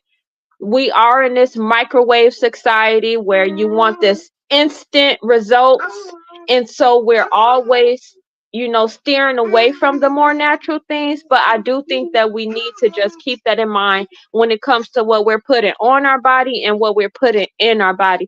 Just try the natural route first, see where it goes. If it doesn't work for you, then it don't work for you. Then go do what it is that you do next. but just try, try to go the natural route. And so I know I probably went a little bit all over the place with that, but hopefully y'all took a little bit from it. And so yeah, I do yeah, this was a great conversation. We talked about a lot of different things, from mental health, having a positive mental attitude, from making sure we let the children stay in the children's place, when it comes to the way we dress, the way we talk, the things that we're consuming. And it's all about balance. It's all about balance. Um and so anything else you guys want to add to that? Um, Hmm? Based on what happened, you saying I'm goodnight? sorry. Anything else you guys want to add before we close out? um, I want to. I want to say I enjoyed the conversation, um, listening into it and being a part of it, and I'm happy that y'all was able to have a peaceful conversation. Because not all the time do you get a peaceful conversation when you're talking about like just different like mental health and Wow. going into all the just different topics, how the children are dressed and stuff like that. A lot of times it's a lot of back and forth, so I enjoyed the fact that I was just able to sit and listen Wow. to a nice conversation. That speaks Yeah. volumes. Yeah, Yeah. Thank thanks you. for sharing that, because I do think a lot of time on posts it does feel very combative. So it feels good when you get to come on camera and share perspectives and hear the tone behind it. And like you just said, it's not really going back and forth. We're going back and forth sharing our perspectives, and you're seeing a different just a different side to the conversation, how other people view things, which definitely puts things into, you see it different, but and then the conversation is still respectful. And I feel like someone can take something away from what everyone is saying when you hear different perspectives. And I Yep. appreciate that. I appreciate that. And I appreciate the openness of the conversation. And I appreciate the fact that we can communicate, even though we all have different views and different opinions, but we can discuss them maturely, openly, respectfully, and courteously. And that means a lot. That speaks volumes. So thank you. I appreciate you. Oh, cool. I Well, thank all of you guys for. Oh, go ahead, Daytria. Go ahead. I'm sorry, I skipped over you. My apologies. all good, but thank you all for having a girl. I know I hopped on and I just realized like y'all were talking about something completely different. And he's talking about mental health. But thank you for having me, and girl, I love you. And I've been hopping on since high school. Like what you're not gonna do is mess with her heart is amazing. And no matter how she said it, notice she said it with her heart full and for your own good. So And I just, Oh, thank So, you. it was meant for you to be here tonight. It was meant for you to share what you shared. You shared things that is going to help somebody else. I promise you that with all my heart and soul. And I'm so grateful that you came on when you did. That was all God. That had nothing to do with you. That had nothing to really do with you. It wasn't no accident. It was right on time. And it happened exactly the way it was supposed to happen. And then we had the pleasure of meeting and then conversing as well. And I'm so grateful for you. yeah. Yes, thank you, thank you, thank you. I guess my light wasn't meant to be on because I keep knocking it out, and we know I'm too black for this, so I'm just make sure we um I get this back on. Dark, But baby. Hershey special dark. It ain't for everybody. you so funny, Mama. I thank you guys for tuning in. Brandon's on another screen. I thank you guys for tuning in. Thank you, Daytriel, for coming and joining and sharing your perspective. Thank you, Mom, for starting off the show. You did great. I think we need to do that more often. I appreciate that. Thank you. Okay, that's another episode for the books, and I'll see you guys next time. Next time. Good night. Bye.